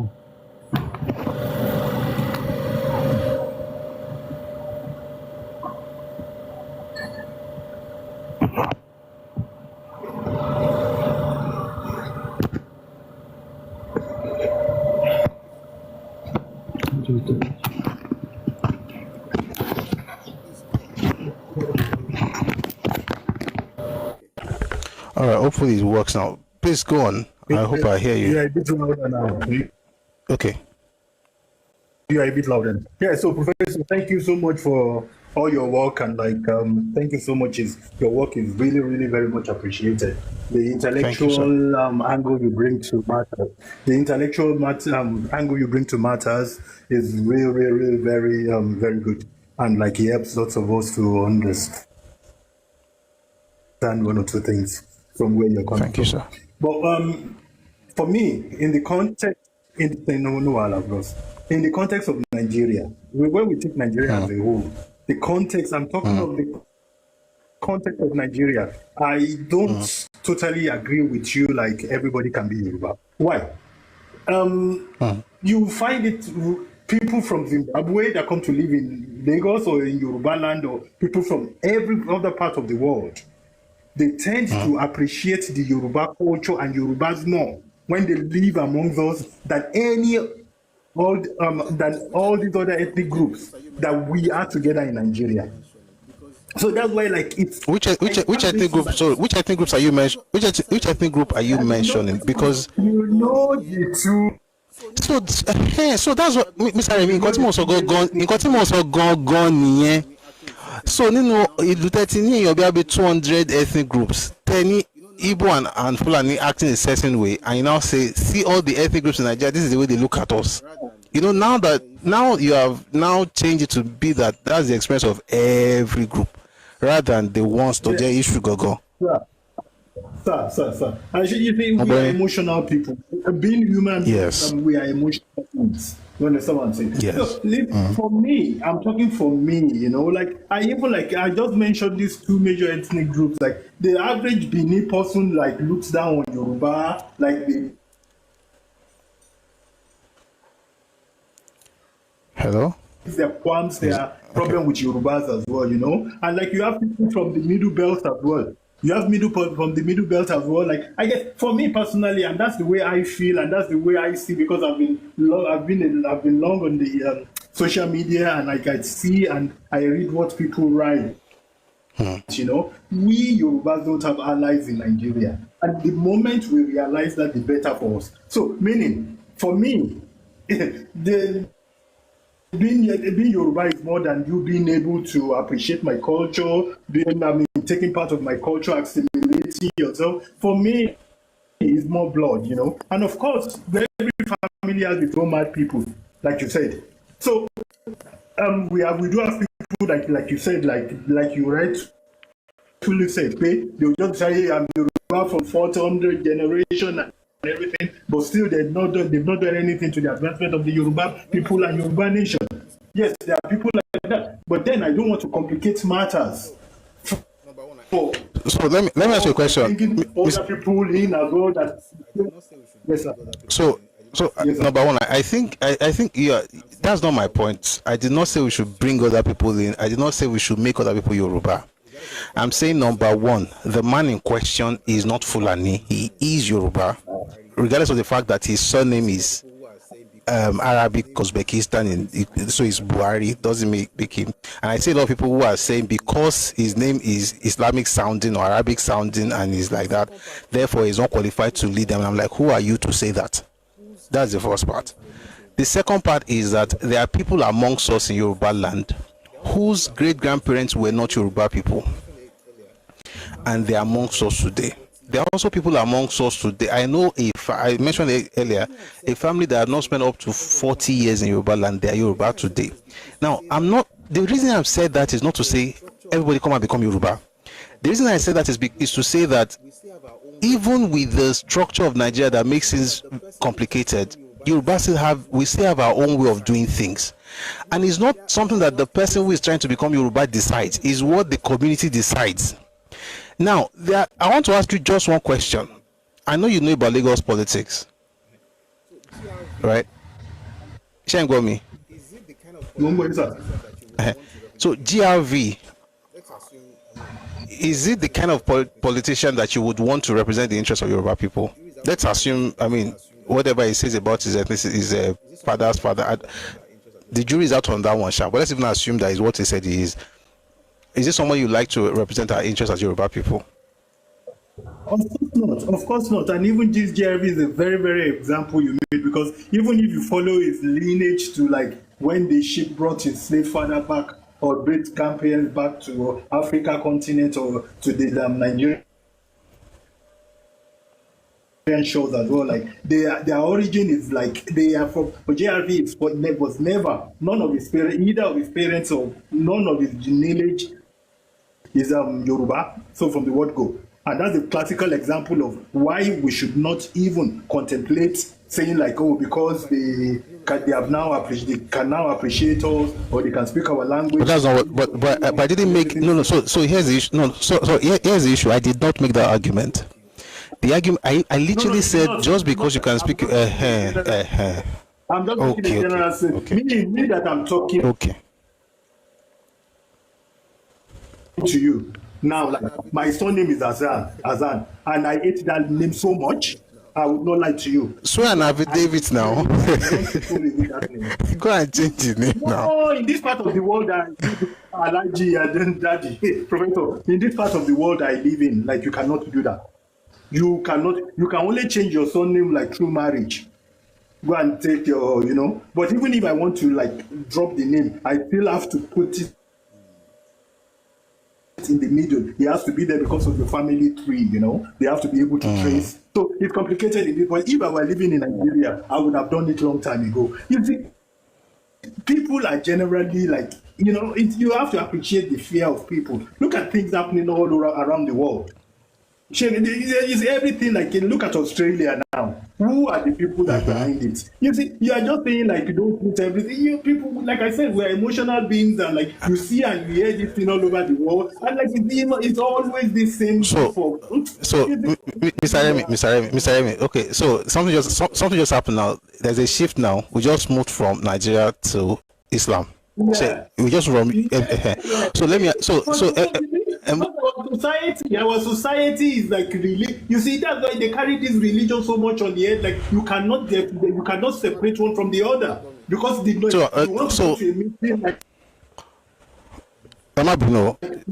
meeting anywhere. You start prayer in Muslim. You end in a Christian. Okay. So Emma Bomio. Nǹkan tó ń ṣẹlẹ̀ ní Australia bí nǹkan tó ń ṣẹlẹ̀ ní especially England. My heart breaks for the old shenanigans. I'm for you. I'm on the same page. But my question would be this: as a Yoruba person, can we just transpose that straight to our community, to our own context, without appreciating what Yoruba culture has done to Islam in our land? Should we just talk about the Muslims in Yoruba land the same way we talk about the Pakistanis in England?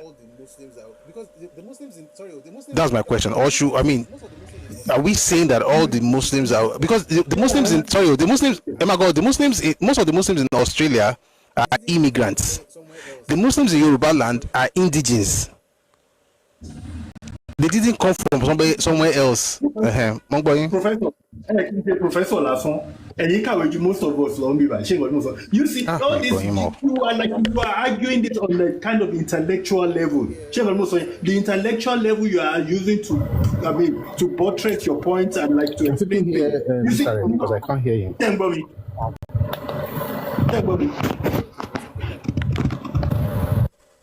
Prof. Okay, bye-bye. Yes, you see, Professor Ni, you use all the points you use, the way you buttress your points, and like the way you explain things. You see, the average Nigerian, like even let me not even say Nigerian, Yoruba person is like not as educated and like totally appreciate our points. Like I said, like the You're breaking so badly. I really wish it could be so smooth. Not having human being is emotional. So it's in the level you are like the. So, but what do we do? Operate on that level. So, what is our duty as the not so average? What do we do for our people? Should we? I belong to the average. I probably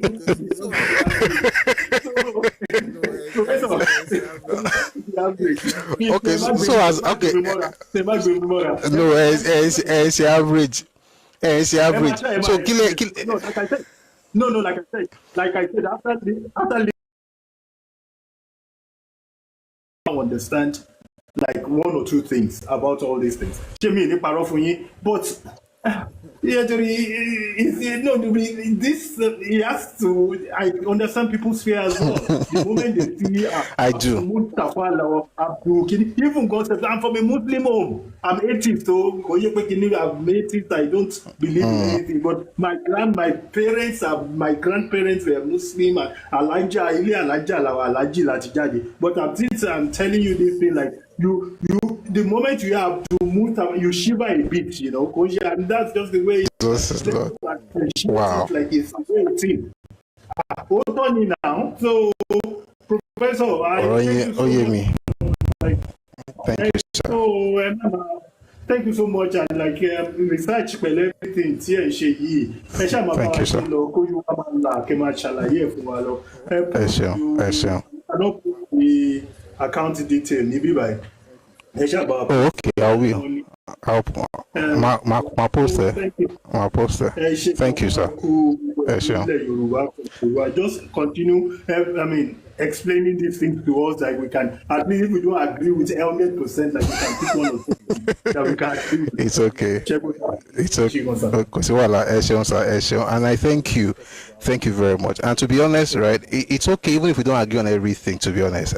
Sometimes it might take us a while to come to the same conclusion, which is okay. Like it takes, or no, we come from different perspectives, and sometimes it takes a while to arrive at the same destination. And even if we don't arrive at the same destination, as long as Inkoto Mumulayawa is the preservation of the Yoruba race and Yoruba culture and everything, we're on the same team. I think my own concern is just that, Sherry, people have done what people are trying to do in other places. And when they did those things, the repercussions are terrible gone. For instance, race riots in Singapore in '63, it was so gory, but that by the time they eventually settled in '65 to create Singapore, they had to create a structure that allows for the race of the people to be managed. So when they're going to the high-rise buildings, the development, housing development units, quota for Chinese, this is a quota for Malays, this is a quota for Indians.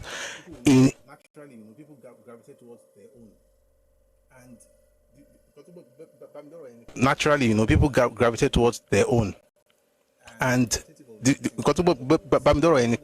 I was watching an interview a while back, and a representative of the Singaporean government was saying that all the problems that they have in England is that they don't factor they don't think about that kind of thing in their housing. So you have entire streets dominated by Pakistanis or Pakistanis. You go to another place, the people that are there are just maybe from India, So the thing is, you now have a concentration of certain ideologies that is essentially like sitting on a keg of gunpowder.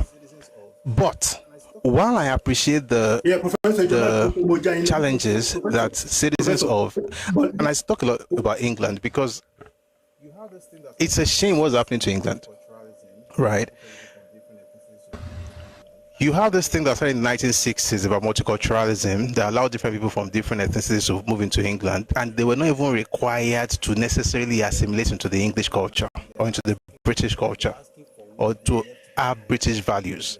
And then few years down the line, they are asking for Sharia. They're asking for what they left behind, where they ran away from. But while I understand that, and I think that England has to do what England has to do, or Britain has to do what Britain has to do to reclaim their culture, what I'm going to use to counter that issue in England will definitely be different from what I'm going to use to counter it in Yoruba land. Why? The majority of yes, ethnic cluster. Thank you, Ekitiman. I'll bring you up in a bit, please. The majority of the English people, right? They are Christians. Even now that some of them are not, people of faith, they still say they are cultural Christians. I think it's something that got popular with Richard Dawkins when it was, when he started seeing the effect of this godless society that they were building, or they've been building now with the rise of Islamic fundamentalism. They're not talking about, you are just cultural Christians. But here's the point. Majority of the Muslims in England, I'm using England as an example, majority of the Muslims in England are immigrants. So you have to say, okay, we want to push Islam out of the West. We don't want to have Islam here because of how they are doing it. Even though there have been Muslims from Nigeria that have been, Yoruba Muslims have been going to that same England for many years and there was no walao. But these other guys that came from wherever they came from, especially in the Middle East, they came with their Kintong Bakakiri. Now, we cannot, we can't do the same thing in Yoruba land. Why? The people who are Muslims in Yoruba land are indigenes of Yoruba land. There's no way you're chasing them to Ajoni Leni. So what do we have to say to those people to keep them in check is to remind ourselves of who we are. And I've said it several times. Yes, if you look at what's happening in Australia, what's happening in Europe, you will have a particular kind. Sincerely, I know what I'm saying. I just can't say some things out here. But you see, I cannot, in good conscience, act like it's the same thing everywhere, like, oh, Muslims, Yoruba land. Because if it's the same thing, I was thinking about something after yesterday's session. A lot of us here like Fuji music. I was going to talk about it. Maybe tomorrow I'll talk more about it. We like Fuji music in this place. Many people like Fuji music. Maybe I should even ask, Mr. Remy, do you like Fuji music? Many of us will say yes. Okay, let's just do this way. If you're in the comment section, We had to come be microphone. you don't have to like it, by the way. But a number of people, don't worry about the poll. A number of people like Fuji music, right? Like it, by the way, but a number of people don't worry about the poll. A number of people like Fuji music, right? Without Islam, Oh, like I'm there. I love music. Barista is my best artist. Without Islam, Barista. there will be no Fuji music. Barista every day. without Islam, I can't hear you, Mr. Ravi. Without Islam, there will be no Fuji music. Hello, Professor. I can't hear you, Mr. Remy. Without Islam, there will be no Fuji music. The evolution of Fuji music started with Wiri. During Ramadan. They will go, they will sing for those who are I want to Jesari. That Ajiwere lo bi Nkoto di Fuji. And that's why if you notice in the 60s, 70s, particularly in the 70s and 80s, most of the people that you see singing Fuji are Muslims. The people singing Juju are Christians. There's a reason. It's evolution. What I'm saying basically is this. Can you find that kind of music in Afghanistan? The answer is no. Am I going to act like... Therefore, my definition of Islam is what I see happening with... And I know we have some extremists in Yoruba land too. I'm seeing some of them and it gives us concern. But we're going to act like there is no barrister. There is no Kolintin or Kwamwon. Kwamwon even built a church. All these people who exist, we just go straight to say, oh, Sheikh here. I want the definition of Muslim to Yoruba. Therefore, we have to kill all of them and move them away. Of course, we can't think like that. And that's why I'm very careful. It's not that I don't know what people are concerned about, and I'm also concerned about it, truth be told. But that's all I'm saying when it comes to this thing about Muslims. And like I said yesterday, you're going to need the Muslims that see themselves as Yoruba in order to tackle the Muslims that see themselves as Muslims first, who happen to be Yoruba. Because when they bring in the extremism, it's the Muslims amongst us, and I'm not even talking about moderate, whatever. I'm saying that appreciate the Yoruba-ness. They are the ones who are going to speak to those ones. And this is not the first time it happened. We're going to do something next week. I'm going to read Balogun Derinlo, and we're going to read some books from what happened in 1840. It was the Muslims who are Yoruba people fought on the Yoruba side against Fulani, even though those ones were also Muslims. And the Yoruba people that they caught with the Fulani, don't get in Beboje, they were beheaded. But we'll talk more about that later. Let's have, I can't hear you, but Ayofe, are you there? Àwa ẹ̀ka sàn o. Ṣé ń gbọ́ mi báyìí? Hello bàbá o. Ẹ kálẹ́ o, ẹ kúrọ̀lẹ́. Àyànfẹ́ Èdùmàrè ló ń sọ̀rọ̀. Ṣé ń gbọ́ mi ṣá? Mo ń gbọ́ yín báyìí, ẹ kúrọ̀lẹ́. Ẹ kúrọ̀lẹ́ sá o. Ẹ ṣeun. Ẹ kú iṣẹ́ takuntakun. Yes, sir. Ẹlẹ́dùmarè á máa wà pẹ̀lú yín o. Àṣẹ. Olúwa á ṣàgbára dọ̀tun fún yín. Àmín. Gbogbo wàhálà tẹ́ ẹ ṣe lórí wa kò ní já sásán lágbára Ọlọ́run. Àmín o. Ẹ ṣeun. We really do appreciate you so much. Thank you, sir. Ẹ ṣeun gan sir. Ẹ ṣeun gan sir. Ọkọ Rẹ̀mí guy mo kí yín o. Brother wa Èkìtì man mo kí ẹ̀yin náà o. Ọlọ́run wà pẹ̀lú yín o. Ẹ ṣeun gan.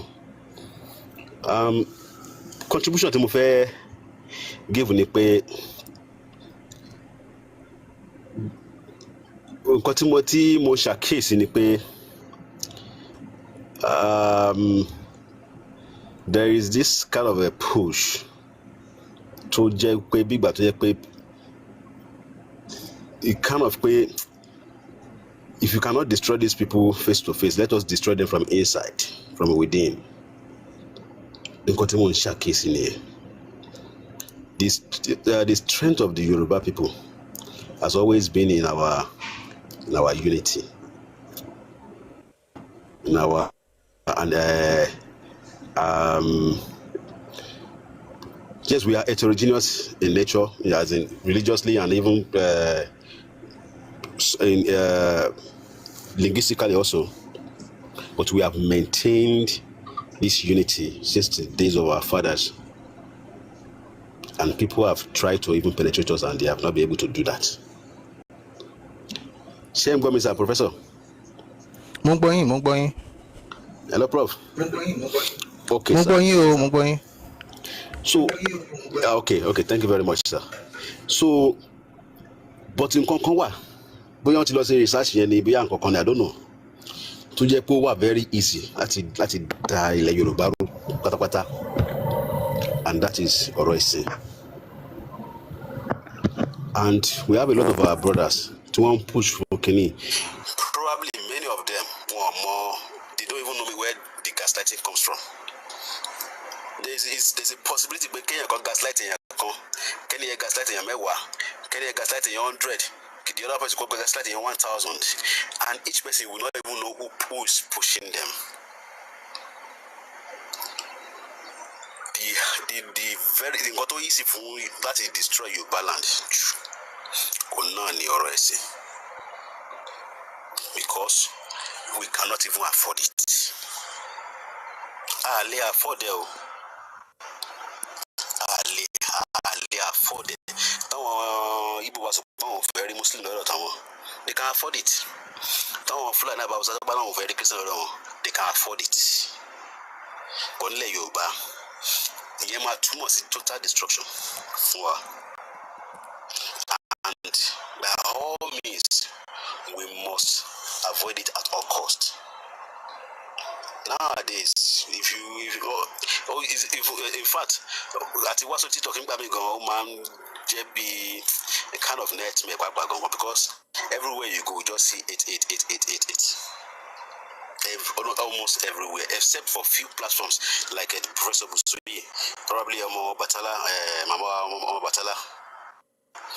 Because these are the platforms to back borrow they will tell you no, we don't discuss religion here. We are discussing about Yoruba unity here. And platforms like this are where we have this sense of community, which is supposed to be the main thing we should focus on. Kawa Nigeria kama compare our Muslim Nigeria with our Muslim Afghanistan, a bit Pakistan. Gẹ́gẹ́ bí professor sọ, kò bójúmu rárá. Let me see why you say I'm a Muslim. In my family we have Christians and we love each other to death. What to my Christian family, you have to first harm me first. It has to be that me or Mimo. My own cousin only Oluwo, as in to differ in Lumi, and people come from all over the world, as in just to consult this guy. It's my cousin. Zimbabwe travel see as in itinerary me. Okay, there is this Orisha to one in Luwa for a long time. People have abandoned it. My own dad, who is also another Muslim too, is the one that is rallying around people. Revive Kini Pada. And he is the one he mandated all his children that we must, because some of them are not Bokini and the Bo Shiny, and we are not even relationship people. But he mandated us, we must contribute money to the festival for a long time. He abandoned it, and I make sure I set my own money this week, just like 3 days ago. But you ban me, and I cherish my Yorubaness so much. One thing can never change is the Yorubaness. Somebody can change his religion 3 times a day. In fact, every time you eat, you can be a Muslim when you eat breakfast, a Christian when you take lunch, an Anunisha when you take your dinner, and an atheist when you go to bed. But what will not change is your Yorubaness. I hate you. ẹsẹ̀ ẹ̀ṣẹ̀sìn kan náà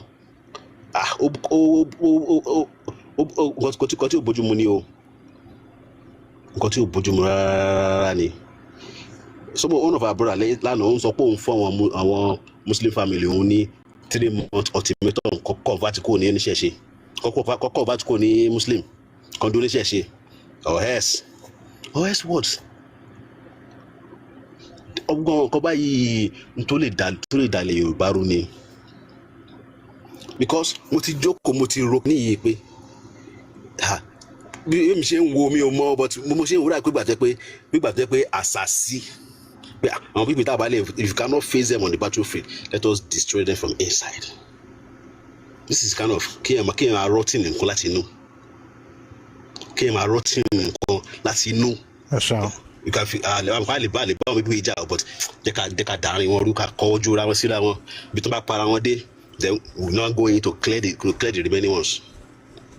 Wọn tán jẹ́ extremists on whatever religious view, bóyá Muslim ní extremist ni, bóyá Christian extremist ni, bóyá ìṣẹ̀ṣẹ̀ extremist ni, wọn tán push fún is what tó máa destroy Yorùbá náà kí wọ́n push fún.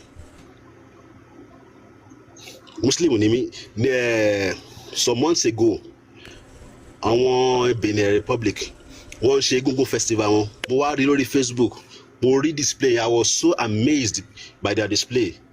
Bó ṣe bẹ́ẹ̀ ni ẹ ṣe ń kọ orin Egungun pẹ̀lú ohun ọ̀jẹ̀ yẹn, ó thrill mi gan, ó lift spirit mi gan. Mi ń ṣe lẹ́gùn Yorùbá ni mi, that is number one thing tó jẹ́ láì tó wà very important sí mi. Mo share kíní ẹ, mo like ẹ, mo share lórí Facebook. Check it. Àwọn tájọ lọ sí sùkùtù ọjọ́ ìmọ̀tọ́wọ̀ pé Muslim ẹ jẹ́ ká random. Ẹ má bínú sáà, ẹ jọ ọ̀rọ̀ yìí ó kọ́ mi lára gan. Mo ní no, that's my culture. That's my culture. I cannot live my culture. Mo lè jẹ́ Muslim jù bẹ́ẹ̀ lọ, but kò mean pé culture me is not my culture. I love it. And I fight extremists whatever form they show themselves. I fight extremists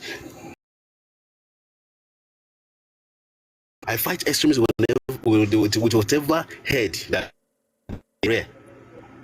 Because mo mọ̀ pé kíní yìí ewu ńlá ni fúnlẹ̀ Yorùbá. Ẹ jẹ́ kí n pè tí ní èrò kan fún yẹn, má bínú sáà ìjọ tó lọ yẹ àgbàlagbà tí wọ́n mi wáyé. Padà materialize kí lè rò kó máa ṣẹlẹ̀ nílẹ̀ Yorùbá. Ojú á di pé kí àwọn Muslim tán dé àwọn Yorùbá Muslim, àwọn alọ́ máa seek support látọ̀dọ̀ Fúlàní, àwọn Yorùbá Christian, àwọn alọ́ máa seek support látọ̀dọ̀ Igbo. At the end of the day, tẹ́ bá para yín tán, at the end of the day, your population will first reduce. That is it.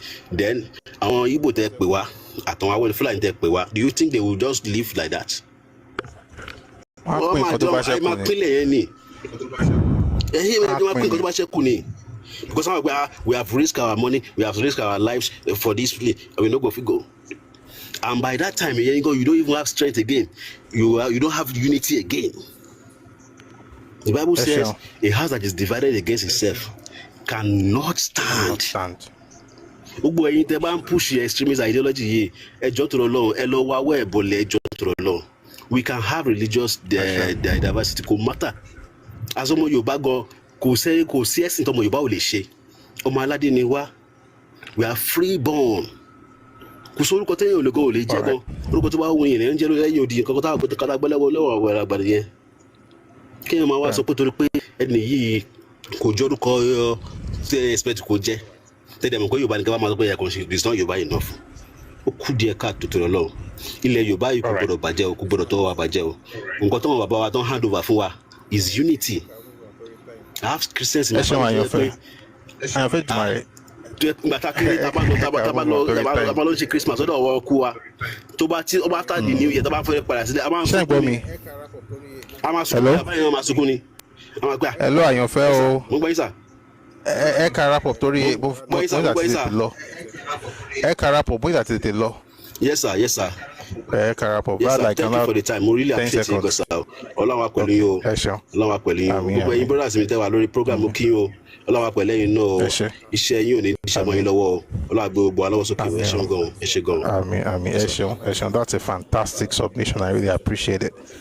again, it's Thursday, so I can probably Thursday. No, your Thursday. As a matter of fact, I'm closed by 6 o'clock. But since people are coming up, we'll just like keep it short so that I really have to run very soon. So I see some people in the comment section. I'm more okay, but we have to keep it very, very, very short because there are people waiting for me.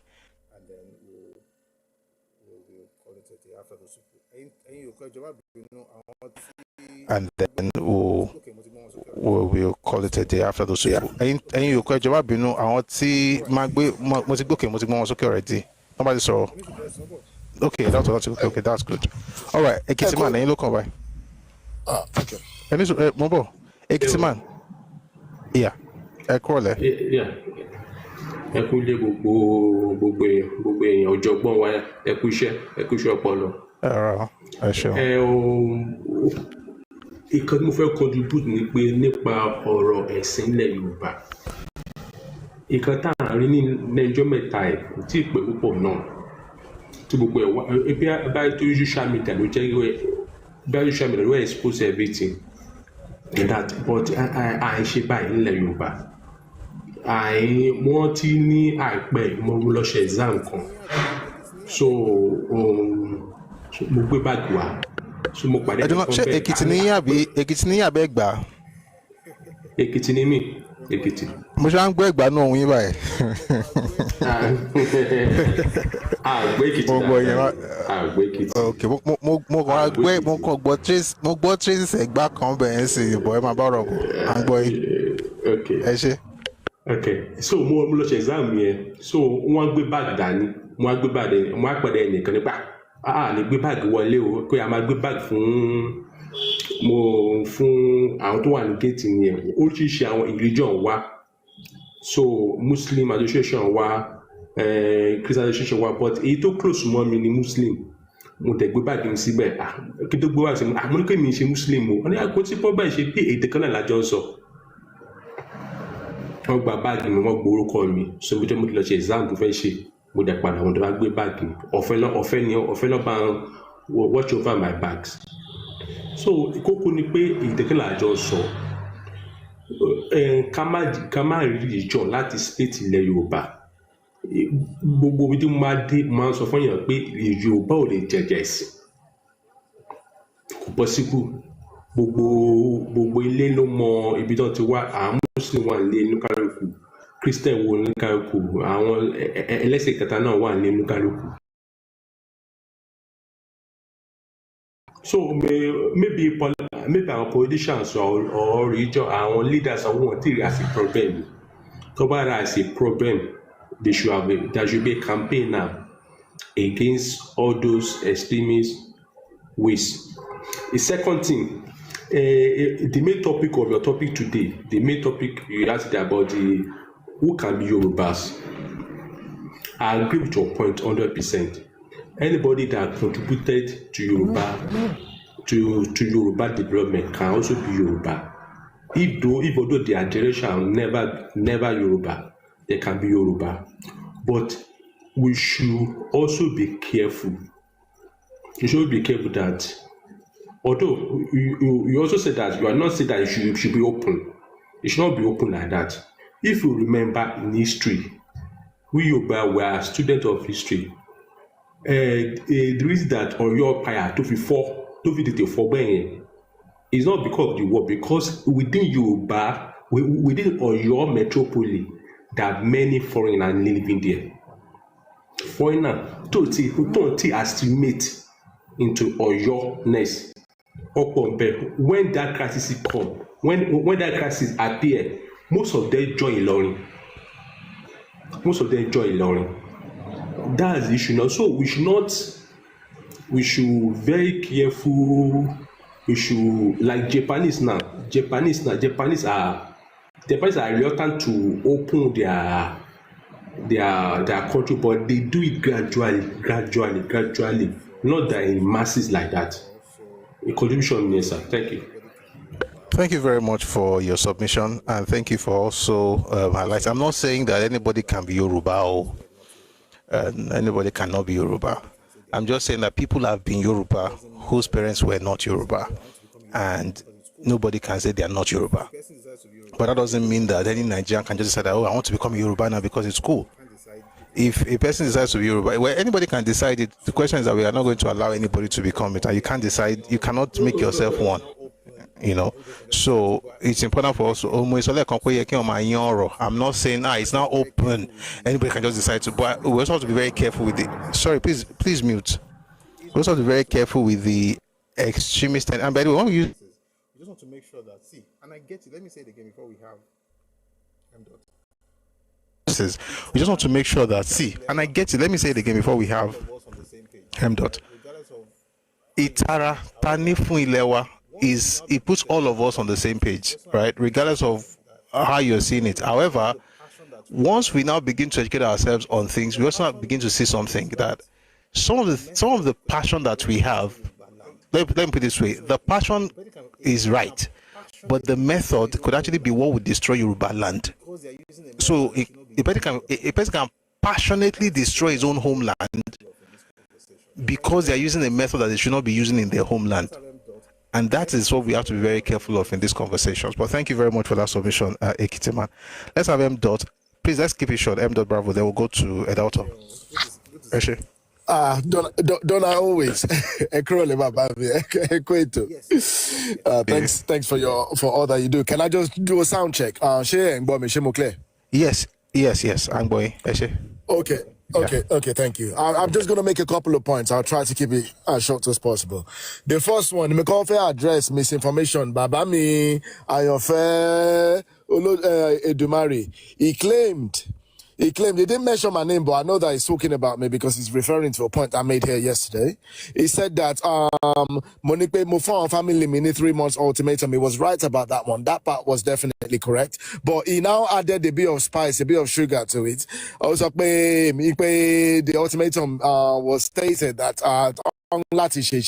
or else no. You understand? So you add, so basically you took 50% truth and you tried to sugarcoat it with 50% lies to basically denounce the points that are made in good faith. But I suppose maybe the point that I was making wasn't bad enough. You needed to add to it. So I just wanted to correct that. I never ever suggested anybody should come and do it. What I said, and I'm going to repeat it again, I said in the light of the recent exposures, the recent translations, more in the Quran at Hadith, in light of that, which basically is revealing Islam to be an agenda for exterminating non-Muslims. I said, in the light of that, I presented that evidence for family, which I was once one of them. I presented to them irrefutable facts. And I said, anybody who aligns with an ideology which seeks to exterminate non-Muslims, that I'm sorry, I cannot align with them. Obviously, they say ignorance is bliss, right? So when we didn't have the translation, our forefathers were to adopt religion, they practice it in good faith. But they didn't really understand the translations. Oh, really? And I'm not saying this to denigrate my forefathers, but I'm just saying now there is advanced information about what this religion is about. And we have to adjust. Wise people adjust to evolving narratives. Limafi understanding 50 years ago. Kamafi Georgie, what's happening today? No, the information and the data available to us 50 years ago is not what we have now. So we have to make decisions, we have to make adjustments based on the advanced information that we have today. So I was coming from that perspective. I didn't recommend Ishashe to anybody. So next time, if you want to quote me, Babami and Yofe Dumari, be very, very careful. I pay attention to what I'm saying. And it's coming from a place of data. It's coming from an informed place. So don't think you can come and manipulate what I said to further. Sorry, it's probably It's probably a mix-up. But it's probably a mix-up. Let's just let's go. I just have to address that. No, that's okay. It's probably a mix-up. Yeah. Okay. And also going back to what's been said, for me, I think we're making there's a bit of a danger here. And whether it's in good faith or not, I see the potential damage that it can cause. What I'm hearing now is this new rhetorics of calling the people who are advising caution, who are advising conservatism in the light of what's facing us, which is basically religious Islamic extremism. What's facing us really is race-based extermination, but it's currently being cloaked under the disguise of Islamic extremism. Okay, what's facing? Are you sorry? Are you saying in Yoruba? Sorry, no. I think we're going to have to engage. Is that in Yoruba land or in Europe? In Yoruba land, in Nigeria as well. In Nigeria, this is not a Eurocentric view. I'm talking about Nigeria. What's going on in our land? So, how do we arrive at the fact that there are Muslims trying to exterminate us in Yoruba land? Okay. I'm trying to learn now, to be honest. I just want to understand, how did you arrive at that conclusion, and then we can learn from you. Okay, let me provide a bit of context, and this is, my trial is to provide a very, very summarized view, but ultimately it's not something we can discuss in 5 minutes. But let me just say this, right? So basically, studying Islam from a geopolitical perspective, two things becomes really clear. Studying religion as a whole, to be honest, recently, two things become really clear. That what's currently being announced and being publicized as religious conflict is definitely not religious conflict. This is racial extermination, and I'm going to explain why. Because typically what happens in every land, if you look at countries like Egypt, like Morocco, like even present Sudan, what happens is, I think historically, you would have whenever there's a target on a country there's a race which they would like to exterminate. Typically, what happens is, and this is the pattern, right? This is not me saying it. You can see this pattern globally. They plant Islam to the south, to the north of a country, and they plant Christianity to the south of the country. Okay, because that's the easiest way. We all know that people are more easily defeated and they're more easily destroyed when they're divided. What that does is it creates a division between people who once looked at themselves as one people. Okay, and what happens then, what we then see, the pattern that we see is when they now come back, maybe a few years later, after those religions have been embedded successfully in those nations, what that creates, it creates a dynamic of us and them. So what then happens after that is the Islamic extremists, typically when Islam come into a country, they come as moderate Muslims, because at that point they are looking to infiltrate. So the extreme end of that religion, the extreme verses and the preachings, they are hidden. That's what they call taqiyya. They are hidden in the initial stages. But later on, when they come in, and I'll try to wrap this up, when they come in the latter stages, what they do is they look to the south of the country that they're looking to destroy. They start attacking the Christian demographic, and when they are doing that, the Muslims demographic are going to be silent, because typically Islam always create that dynamic of our brothers and sisters in Islam. So when they start attacking the Christians, the Muslims are going to be quiet. They're going to be silent about it. But eventually, if you still look at what's going on in Sudan today, that's exactly what happened. The extermination didn't start with all Sudanese, because that would have been too easy, right? Because it would have been obvious at that stage that it's a race-based extermination. It makes it under such circumstances, the people will be able to rise up as one. Okay, and also international backlash would also be very, very fast and very, very severe. Okay, but if they are cloaking it as religious-based conflicts, then it becomes easy to wipe out the Christians, and the Muslims won't say anything. But eventually they come after the Muslims as well. And this is what we're seeing going on in Sudan today. After they eliminated and they drove out the Christian population, now they are targeting the Muslims, black Muslims. Okay, so, and we've seen the same pattern in countries like Egypt. and countries like Morocco. Even up to now, people visit those countries and they don't recognize that these were once African countries, black people's nations. A lot of people think, oh, those countries have always been, okay, majority Arabs, maybe, some sprinkles of black people. No, these were 100% black countries once upon a time. But this is the same formula, this is the same pattern that they use to wipe them out. Anyway, so that's the context, that's the angle I'm coming from. Sorry. Can you check by me? Okay, check by me. Go ahead. Mongboyin. See. Mongboyin, sir, Mongboyin. Check one got song by North Africa here, Oton. But we have to be careful with transposing examples and realities. Okay, Islam got into North Africa. I'm almost there. Okay. Islam got to North Africa through. Okay, go on. Yeah, Islam got to North Africa through war. That's not how it got to Yoruba land. It was Islam never got to war, Hausa. It was never war. You see, it's like now, if you ask majority of people, they will tell you what's going on in Sudan is war. Just finish. Man. So here is the point. I asked a question when you were on this yesterday. I asked a question. What exactly is the plan? What do we want to do to Yoruba people who are Muslims? What's the plan what plan do you have for these people who are Yoruba and who are Muslims? What should they do? And maybe after that question, they will move to the next person because of time. Okay. I'll give that. Let me make an attempt of answering that. The only thing we can do, because our people is Wale already. So if we're looking at what's happening, people you are sorry. I'm sorry. These are not this. I want people. These are your family members. These are Yoruba people. No, they are not my family members. Let me tell you something. 90% of Yoruba Muslims, they don't know what they're doing. 90% of Yoruba Muslims, they don't know the true Islam. Okay? They know the Taqiyya so Islam. Are we saying the 90%?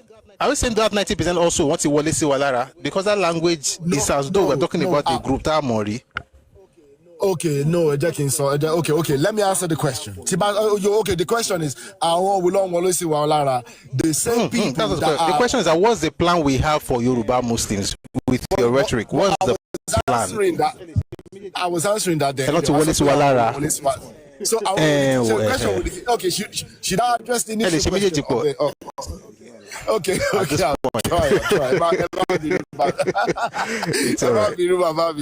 Okay. Let me. Okay, I want. Okay. Question. I want. If you look at all the countries that I've already mentioned, right, and you look at them historically, in all those examples that I provided, àwọn Arab kan ló máa ń kọ́kọ́ wọlé wá come and exterminate the local population. No, ó máa ń lo àwọn tí ọdúnláwọ̀ bíi tiwọn, àwọn Fúlàní ló máa ń lò tó máa fi ń kọ́kọ́ ṣiṣẹ́ yẹn. Tí táwọn Fúlàní bá ti ó máa jẹ́ kó infiltrate those countries. Táwọn Fúlàní ibẹ̀ tó bá ti wà successful, eventually no, this is not true. This is not true. No, this is not true. This is not true. Fulani were not the one that. Fulanis were not the one. Wait now. Fulanis did not go to Morocco and take over Morocco before Arabs eventually got there. Yes, they did. Yes, they did. Babami. Okay, look. Maybe me and you, we need to have a one-to-one because there's a lot of data which backs up exactly what I'm saying. Okay, so let's go back to the original question. What's the plan for Muslims who are Yoruba people? What should we do? What's the plan? Okay, me and you, we need to have a one-to-one. Maybe I can share some data with you, but trust me. Fulani team destabilized African nations for a very, very long time. But anyway, let's move forward. I know. I just don't know if... But my question now is that what do we do? It's okay, I'll look forward to it. To Yoruba Muslims. Yeah. Okay, to Yoruba Muslims, because we've been so infiltrated, the first thing we must do is basically expose the true Islam to well-meaning, please listen to me, well-meaning Yoruba Muslims who are ignorant of the religion, of the religion that they're practicing. Okay?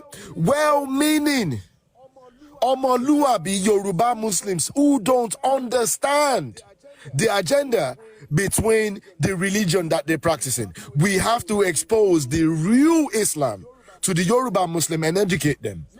Not using any external information, but using the Quran, but the translation and the hidden text, which reveals the underlying agenda behind Islam. We have to educate them, so that after that education process is been established, then at that stage it would then be a case of they have to make a choice. Because at that stage, it would no longer be a case of, oh, well, they are doing what they're doing, they're following it out of ignorance. But we have to remove that ambiguity. We have to remove it by educating the Yoruba Muslim, the well-meaning Yoruba Muslims, who up until this day that I'm talking to you, they still don't understand the religion that they're doing. Most people will say, "Mo itumo fatia." Ikota afa sọ fún wọn lọ́mọ, wọn mọ ìtumọ̀ fún itumo fatia, wọn mọ itumo yasin. If you ask most people about, okay, what are the pillars of Islam? Most people only feel jihad, see, but I'm telling you, jihad is a very, very strong pillar of Islam that comes in the latter stages. Let me just leave here. Okay. All right. Thank you very much for the submission. I get where you're coming from. See, if I say I don't understand what you're saying, I would be lying. I understand it, the idea of extremism, and also what happens when Islam especially in certain spaces, in many places, when it becomes the religion of the majority. I get where it's coming from. I just can't wrap my head around the fact that we have all these conversations without having to use any Yoruba example. And Islam has been in Yoruba land for centuries. And as Islam got can you affect me? This thing affects. Sorry, please, I have to mute you. Can you affect me? We've had Islam in Yoruba land for centuries. Has Islam gotten in trouble with other faiths in Yoruba land? Yes. Have there been people don't say in Islam? Yes. Have there been fights in Yoruba land between Muslims and traditional worshippers? Yes. We talk as if Yoruba people have never experienced this particular thing we just discovered happening in Europe, and very soon it's going to happen. But guess what? We have this is the panacea, and the panacea we have to teach everybody exactly what it is. While I agree with those of you who are doing apologetics and discussing Quran, I know some things. I listen to stuff. I listen to sheikhs, and I also listen to debates between Muslims. I know let me tell you the truth. I know the gaps. I know the scriptures. That's not my concern, and I'll tell you why. If we cannot talk about the impact of Yoruba culture on Islam, then this conversation is one-sided. And this Fulani thing that everybody is bringing, please don't bring it here. I don't really appreciate it when people say, "Oh, Fulani people are mixed, and they're about to come to your land." They have an MO and they've used it. Do you really think this is how? Have you even studied the Fulani MO? They have an MO and they've used it. They used it in the north, in Hausa land. They use it in Kanuri land. They use it in Yoruba land. All these things you're writing in the comment section, that is not their MO. Unless you just want to look for a way to say that there's no point, people don't have any plan to take over in Yoruba land. I think the issue, to be honest, the issue is that we're very simplistic in understanding these things. It's like A or B. It's not that people don't want to take over your land, but I'm telling you that the way many of us are moving is actually the way they will take over your land. That's the point I'm making. You are hating on your brother because you think that you are speaking on him, you are saying they have infiltrated you. All these things will now make you embittered against your brother and make you do to your brother what the outsider really wants to get done without having to lift a finger. That's the thing I'm actually concerned about. If we say all the Muslims are good, 90% of them are ignorant. I mean, Abba, or they don't really know what really Islam is. Are we saying everybody in UAE also don't know what really Islam is? The ones you are talking about, I know the things that are in Quran that can cause these people to do things. I know, but I think we talk about it as though we are talking about immigrants. So what are we going to do to camp them in a place and teach them the real Islam and tell them to say no to Islam and then become something else? How? Okay, what's the practicality of how practical is this idea of say we are going to teach them the real Islam and then many people among them will now change? What if they don't change? What are we now going to do? put them in concentration camps. These are citizens, they are indigenous, they are Yoruba people. These are not migrants. They have the same rights as I do. Whether I'm a Christian or I'm a traditional worshiper, the Muslim person has the same rights in Yoruba land as I do. See, I think some people are having a religious conversation and I get it. I'm having a cultural conversation. How do you extricate these people who are part of you? Yes, let me tell you something. Maybe it's going to work, but the one that I've seen my fathers do that has always worked.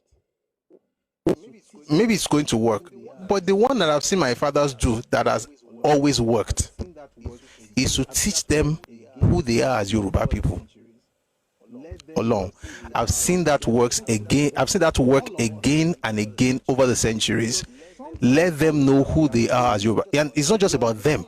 All of us, because sometimes some of the things that we are doing, to be honest, I think you may not believe it. You may say it's a lie. You may say it's wrong.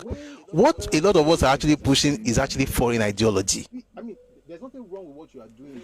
The way to curb all this extremism is to be. I mean, there's nothing wrong with what you are doing if you want to expose Islam or expose any faith. I hope people will be okay when they start exposing their own religion too, because every single one. Please, the only reason people are not, please. you know, Christians don't care about this exposure. You know why? Because they've been questioning Christianity for centuries. So if you understand apologetics and Christian church history, you'll be used to that. No big deal. Islam is just getting questioned. Islam started about 600 AD. For over 1,000 years, people didn't really question Islam. So they're just starting. So I get it. Those who are doing traditional worshipers, traditional stuff, you know, that one can also be questioned. You know, there's actually, you know, it's questionable. You know, there are things there that's the reason I don't talk about those things. Because if we start questioning it, I can assure you're going to curse me. Everybody will curse me out. And the truth is, and that's why conversations like that should be left with scholars, religious scholars, not things that we'll be talking about before it now becomes me against. And when we start doing that, when we start doing that, we will implode. My point is this: while whatever thing everybody is doing is okay, maybe you're looking at it from a religious perspective, I respect everything. I would say this platform, my goal really, someone says traditional is questionable, but it's ours. What is yours? There are some things that you call yours that are not even yours. Let's not get into it. Some of the craft you say is questionable, but it's ours. There are things that are yours that you call yours that were not yours 400 years ago. Something that not yours 200 years ago. But again, I don't like to question religions on this platform, because what I want to do is to elevate our cultural identity. And the point I'm trying to make is this: regardless of where you belong, if you like, believe in Igi, Okwe, Jesus, Muhammad, Ojo, Orun, Oya, Oshun, whichever one you believe in, or you don't even believe in anything at all. My point is, how can your understanding of your Yoruba identity so become fundamental to you that it allows you to be loyal to your ethnicity regardless of what faith or you espouse or you don't espouse? That's what is important to me, to be honest. Someone says tradition is ours. I'm sorry, but so your religion is blinding your view. No, you shouldn't have talked like that. That was actually that was ridiculous. Prof, please, can No, you I shouldn't ask have talked something like to you, that. please? You can't say my religion is blinding my. I mean, that's actually insulting. I know you, so I'm not going to respond the way I would have responded. But please don't talk to me like that again, ever. Please. No, please. I'm not trying to be insulting, but look, by the time you realize it, I don't think. I hope it's not too late by the time you realize it. No, my brother, you need to be open-minded about what we're telling you. You need to be open-minded about what we. My brother. I don't take things lightly like that. I don't take things lightly like that. I don't. You don't talk to me like that. Don't, please. Don't try it again. Please. Don't. Hello, Prof, please, can I ask something to you, Tell? I don't. I'm not that gentle, please. Any suru. Enisuru. Enisuru. Please don't. Please don't. All right, here's the point. When people say tradition is ours, again, I don't, like I said, if I'm going to have a conversation on tradition or traditional religion or whatever, I will be talking to like scholars, so that if we speak, if I talk, they will ask me for sources, they will not curse me. But if we go into that now, I've never even said anything. I'm already seeing people saying that somebody is blinded. Like, how can you talk to me like that? Anyway, let's leave that part. The point is, number one, I'm not a Muslim. So I don't know how Islam would have blinded me to reality. Number two, which is actually number one, is that I'm Yoruba. And if people understand Yoruba-ness enough, and it makes them say, you know what, I've said it here before, the day I began to really, really respect Yoruba Muslims, and again, if you like, believe it, if you like, don't believe it, it's fine. You know, sometimes you should be more tolerant. What kind of thing are you saying? Somebody said you are blinded by something. You're saying I should be tolerant. Am I the one that should be tolerant, or the person that said, you guys, please don't try it. I mean, I beg. Don't. I'm not tolerant of things that are against my philosophy. That's the point. You can open your platform and be tolerant of everybody. That's okay. I mean, we are all, thank God for everybody can open platform. Here's the point I'm trying to make. Everybody who is concerned about this thing, I said it earlier, I get where they're coming from, and I think it's important for us to guard this place. I understand it, sincerely. But to think that, we're just talking because we are blind, I'm not even a Muslim. What I am saying is simple. If a person embraces the Yoruba-ness to a point, if it gets to a point to just pay in I'm not talking about Yoruba traditional religion, I'm talking about Yoruba culture. Let's make that very clear. If the person embraces that cultural worldview to the point of where before I got interrupted was that the day I began to really respect Yoruba Muslims. I mean, I grew up among Yoruba Muslims. You see them having Sunday Asalatu. I don't know if they do Asalatu in Arab in Saudi Arabia. I don't know if they have a Yadin in Saudi Arabia. I don't know if they sing Fuji in Saudi Arabia. I don't know if all the influences that Yoruba people have included in Islam. I don't know if they, in fact, I know they don't have it in different parts of the world. It's a unique Yoruba Islamic experience. And one of the things that made me really respect Yoruba people, and I said yesterday, was when that conversation about Deborah being killed in Sokoto, when people were having that conversation, was when I was like, okay, there's something here. The Northerners were like, they have to kill that girl because something from Hadith, I don't want to go into it. Again, all these things you can kill a person using the scripture that you're talking about. I understand. That's not even my point. The Yoruba people got up, not one, not two, not three, Muslims, Yoruba, and they were like, no, we can't do this. And I was asking, what makes it impossible for these Yoruba people to do the same thing that the Hausa person says he can do because of the same religion? And I have to settle with the fact that it has to be the culture. It has to be the fact that this guy is Yoruba and Okalowoko. So the question is this: am I going to tell him to stop being Muslim and push him away to go and join the extremists, or to reaffirm his Yoruba-ness so that he actually takes the culture above what he's doing? Because all these things that people are saying, do you want to go and kill all the Muslims and throw them away because you are tired of them? I don't understand these things. But anyway, let's have the last person gone. I don't know how you got it. No, actually, no. I know how you got it. Let's have a daughter and then we'll close. But the point is, to be Yoruba. I don't know how we got it. No, actually, no. I know how we got it. But let's have a daughter and then we'll close. But the point is, I respect everybody who is pushing against, Islamic takeover of Yoruba land. I see it. I get it. I understand it. But you cannot attack a thing the way it was made. Like, you can't say, because that is how they do it in Kinikon, we must also look at your own history. And I've said it several times. I don't know. I'll still repeat it. You know what?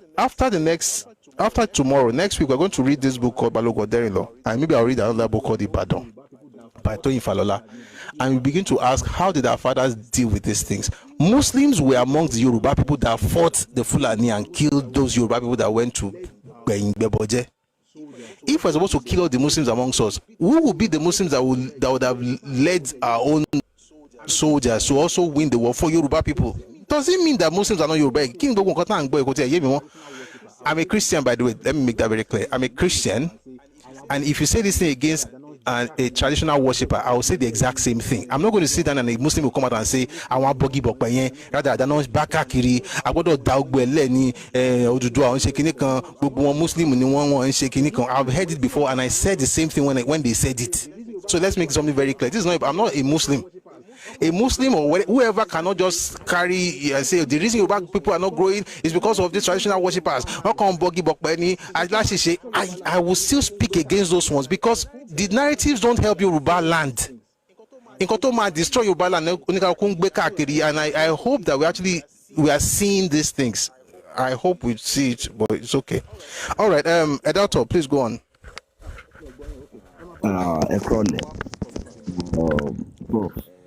Má bínú ju bó ṣe yẹ lọ. Mi ò gbọ́ yín, okay. Ẹ máa bá bọ̀ máa wá commit máa fi gbọ́ yín. Má bínú ju bó ṣe yẹ lọ. And gbogbo àwọn tí wọ́n ń sọ̀rọ̀ látàárọ̀, gbogbo wọn náà ni wọ́n ní point. Àmọ́ tá bá ní ká bẹ́ràn wí, ó yẹ ká bẹ́ràn náà wí. A recent time, àwọn nǹkan ti ṣẹlẹ̀ nílẹ̀ Yorùbá tó jẹ́ pé ó dàbí ẹni pé kò ṣẹlẹ̀ rí. Ó ti ṣẹlẹ̀ rí o, but ó dàbí ẹni pé kò ṣẹlẹ̀ rí. Bóyá nítorí advent of social media, àwọn èèyàn púpọ̀ ti wá ní access nǹkan tó pọ̀ gan láti fi sọ̀rọ̀. Fún àpẹẹrẹ, ọkùnrin kan wà ní Ìbàdàn tí wọ́n ń pè ní Agbèmọ́ Kìfìrí. Tí èèyàn bá kí ń ṣe oníṣẹ̀ṣe. Ẹ̀dátọ̀ ẹ̀jẹ̀ ní sùúrù ẹ̀dátọ̀ ṣé ń gbọ́ mi?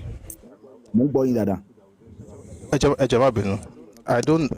I think, you know what? I think we're attracting people that we don't used to have on this platform before. So hopefully we're not going to have sessions like this because I don't have time for this ridiculousness. How exactly did what I say have anything to do with the fact that people committed genocide?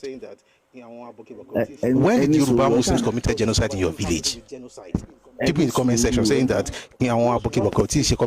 what does this conversation have to do with genocide? The conversation is about what's wrong with these people? What is this? Go somewhere else. I don't have this. The conversation is about taking your. If you want to fight your religious war, please go somewhere else. I don't have the strength for it. I really don't. The point I'm trying to make is that if a Muslim speaks against a traditional worshipper, I will speak against what they are doing because it does not bode well for Yoruba land. Nobody brought in genocide, and if you have a problem with genocide or whatever, please open your platform and do all your religious wala. I don't know what you gain from it, but I hope everything is well. It's just ridiculous at this point. Edato, please go on. So, ibi tí mo bọ̀rọ̀ dé ni pé gbogbo a máa nílò láti ní sùúrù púpọ̀. Ìjẹ́ Yorùbá gẹ́gẹ́ bí ọmọ Yorùbá, ọmọlúàbí Yorùbá tí wọ́n bí sórí ilẹ̀ yìí, tí àwọn tán bí tí wọ́n ṣẹ̀ lórí ilẹ̀ yìí. Ó jẹ́ nǹkan tó ṣe kókó fún gbogbo wa. Nǹkan tó ṣẹlẹ̀ lọ́wọ́lọ́wọ́ ń sìn, ó ti ṣẹlẹ̀ rí, àmọ́ ó dàbí ẹni pé kò ṣẹlẹ̀ rí lójú wa. Ó ti ṣẹlẹ̀ rí, tá bá ń gbọ́ òkè súná, ìdí kan méjì ló fà á táwọn kan tán fi ní òkè ẹ̀yìn kan ẹ lọ bí síbí báyìí. Unfortunately fún wa, àwọn kan ti infiltrate àwọn Yorùbá ẹgbẹ́ wa láti máa loud kan máa sọ̀rọ̀ àlùfàǹṣá sí gbogbo èèyàn. Fún àpẹẹrẹ, ọkùnrin kan wà ní Ìwó, ó ní ìbẹ̀lẹ́nu báyìí. Ọkùnrin yẹn ó tún lọ dá ẹgbẹ́ bó ṣe máa ṣe. So kí wá ni you ask a question tẹ́ béèrè yẹn gangan ibẹ̀ ni mo fi pé yẹ kí gbogbo wa ti bẹ̀rẹ̀. Question yẹn ni pé kí ni nǹkan tó yẹ kí gbogbo wa ṣe? Àti Mùsùlùmí àti Kìrìsìtẹ́nì àti oníṣẹ̀ṣe tí gbogbo wa kọ́kọ́ gbà pé ọmọ Yorùbá ni wá, ká kọ́kọ́ gbà pé ọmọ Yorùbá ni wá. Tá bá ti wá rí àwọn tí wọ́n ń bu ẹnu àtẹ́lu ilẹ̀ wa, ẹ̀yà wa, àṣà wa, ìṣe tí àwọn bàbá wa fún wa, àti nǹkan tó máa fa rúkọ èrúdò láàrin wa. Tá bá ti rí àwọn tí wọ́n ń loud, gbogbo wa ló yẹ ká jọ pawọ́pọ̀, kájọ lé àwọn ènìyàn kúrò lórí ilẹ̀ wa. Nítorí pé tí ara ilé ẹni bá ń jẹ kòkòrò tí kò ṣe kinní kan, tí àbá bá wí hurunhurun ẹ̀ kò ní jẹ́ ká sùn. Nǹkan tó ń ṣẹlẹ̀ ní Ìwó lẹ́nujọ́ mẹ́ta yìí ó fún àwọn èèyàn ní concern. Bí àwọn bàbá wa ṣe, Islam ti wà nílẹ̀ Yorùbá for tèmi mọ̀ àti fẹ́ tó 800 years, because tí wọ́n bá gbọ́ wá sí Shehu Adam Alilori ní title ẹ̀ ní ìpìlẹ̀ Islam, wọ́n sọ àwọn try láti date time tí Islam dé sílẹ̀ Yorùbá, and àwọn èèyàn wa àtijọ́ gbé fún 800 years kò ń ṣe ọmọdé ọdún. Àwọn ìlú mi ilẹ̀ Yorùbá ò tiẹ̀ tí bẹ̀rẹ̀ ní 300 years ago tí wọ́n dẹ̀ ń pè bẹ̀ ní ancient town báyìí. So ó túmọ̀ sí pé àtijọ́ gbé àwọn tí wọ́n jẹ́ mùsùlùmí nílẹ̀ Yorùbá wọ́n ti jà fún ìlọsíwájú ìfẹsẹ̀múlẹ̀ àti ìgbélárugẹ ilẹ̀ Yorùbá rí, tó jẹ́ pé àwọn tí wọ́n dẹ̀ bá jà mùsùlùmí ẹgbẹ́ wọn ni wọ́n. The erroneous story pé àwọn Fúlàní kan wá ń gbà kan, àwọn tó wà láàrin wa gangan ni wọ́n tiẹ̀ ṣe ọ̀pọ̀lọpọ̀ nǹkan tó jẹ́ jàǹbá yẹn fún wa. Àwọn bàbá wa náà tó lè jẹ́ mùsùlùmí láàrin àwọn ìlú yẹn náà wọ́n dìde wọ́n dẹ̀ bá wọn jà. Story kan wà tó popular nínú ìwé ìtàn ìlú Ìbàdàn by IB Akínyẹlé tí Àjàyí Ògbórí Ẹ̀fọ̀n tó bá bàbá kan tó bá di aṣọ ohun tó bàbá yẹn ní àwọn tí ń jagun látàárọ̀ òun ò tí ì kírun láti ibi ọ̀sẹ̀ kan, òun fẹ́ sáré kírun. Bàbá yẹn ó ní láti mú oògùn ló mú dání síwájú pé ìwọ fẹ́ kírun èmi á dúró síbí ìwọ máa kírun. Mo gbàgbé orúkọ àbáwá yẹn ń sìn àbáyẹn popular dára, Muhammadu Jogun Omi ló fẹ́ kírun ní ojú ogun yẹn nígbà yẹn tí bàbá Àjàyí Ògbórí Ẹ̀fọ̀n dẹ̀ dúró tọ́ ni wọ́n mú aṣọ pupa kan wọ́n dúró síwájú pé má wọrí wọn máa kírun, ìbọn dẹ̀ ń lọ wájú ń lọ lẹ́yìn máa yẹn dẹ̀ kírun ẹ̀yìn náà. So ó túmọ̀ sí pé àwọn mùsùlùmí yẹn náà ni wọ́n in fact ọ̀pọ̀lọpọ̀ wọn gan jẹ́ aṣáájú ogun yẹn tí wọ́n bá àwọn Kẹ́mbérì Fúlàní nǹkan Haúsá tí wọ́n wá gbógun jà wá tó ń bá wọn jà. Ṣùgbọ́n nǹkan tí ó yẹ kí gbogbo wa ṣe òun ni pé ká shout down gbogbo àwọn tí wọ́n fẹ́ mú, because àwọn tó ń dìde ń sẹ́yìn tí wọ́n fi iná sí abẹ́ ẹ̀sìn mùsùlùmí pàápàá jùlọ ẹ̀sìn mùsùlùmí, gbogbo wọn ti ní sùúrù fún bíi 100 ọdún kan láti fara da gbogbo nǹkan táwọn pípù yẹn mú wá. Ṣùgbọ́n ọkùnrin kan wà tó ń pè ní evangelist Noah tó ń bá àwọn mùsùlùmí jà, àwọn mùsùlùmí wọ́n bàjà lẹ́jọ́ mẹ́ta yìí.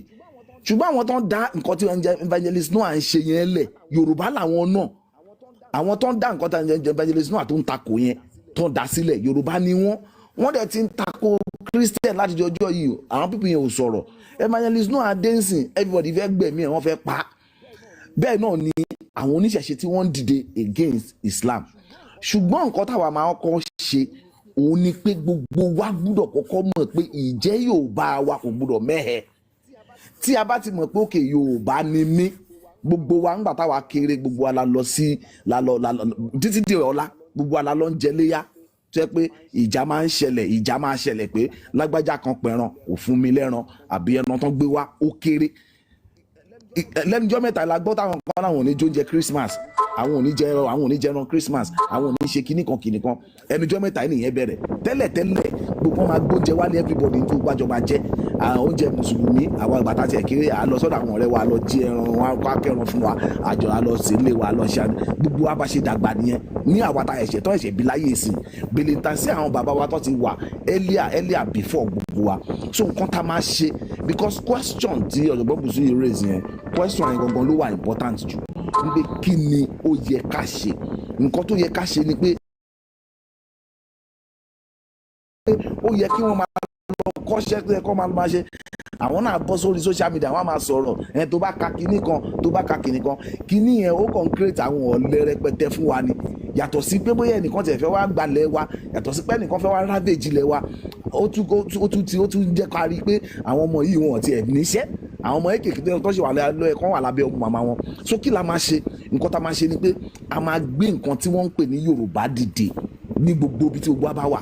Nípe náà má gbé nọ́nsẹ̀nsì wá bá mi, ẹ má sọ nǹkan báyìí bíbá, ẹ má ṣeré nǹkan báyìí. Lánàá ni mò ń gbọ́ pé wọ́n ní DSS ti arrest ọkùnrin tó lọ dá tó ń sọ Free Palestine tó ń kó àwọn sójà jọ ní Ìwó. Àná ni mò ń gbọ́ mi mọ̀ bóyá òótọ́ ni, but tó bá jẹ́ pé kò ń ṣe òótọ́, gbogbo àwọn aláṣẹ ilẹ̀ Yorùbá tí wọ́n ń darí àwọn ọmọ Yorùbá ó yẹ kí gbogbo wọn dìde kí wọ́n tako irú àwọn nǹkan bẹ́ẹ̀. Ó yẹ kí wọ́n tako pé kí ẹnìkan jókòó sórí múmbàrí kó máa sọ̀rọ̀ àlùfàǹṣá sáwọn Christian, kó máa sọ̀rọ̀ àlùfàǹṣá sáwọn oníṣẹ̀ṣe, kó máa sọ̀rọ̀ àlùfàǹṣá sáwọn ẹlòmíì. No, because nígbà tí tẹ bá para yín, tẹ bá pa gbogbo àwọn Christian àti oníṣẹ̀ṣe tán, ẹ̀yin náà tún máa bẹ̀rẹ̀ sí máa para yín ni. Nǹkan tẹ máa ṣe ni because nírẹ̀ tẹ máa bájà mọ́. So in that wise, nǹkan tó yẹ kí gbogbo wa ṣe gangan ni pé ìjẹ́ Yorùbá ó ṣe kókó, ó ṣe pàtàkì gan. Ìgbà kan la Jágbe mọ́kèṣe fèrí lọ bọ́ta tó káwọn ìyàwó ẹ̀ tó ní kàn lọ wo lóòlù.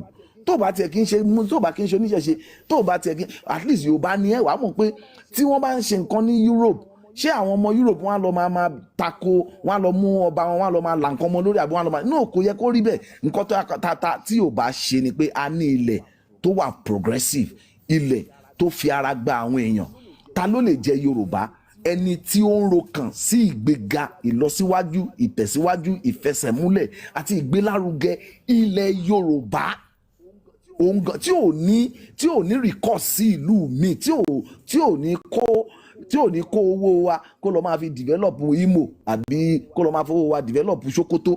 Irú èèyàn yẹn at least ó ti fọkàn ara ẹ̀ sí pé ilẹ̀ yìí ni mo wá, ilẹ̀ yìí ni mò ń gbé, ilẹ̀ iná bí mi sí, ilẹ̀ yìí ni mo fẹ́ jẹ́ kó máa lọ síwájú.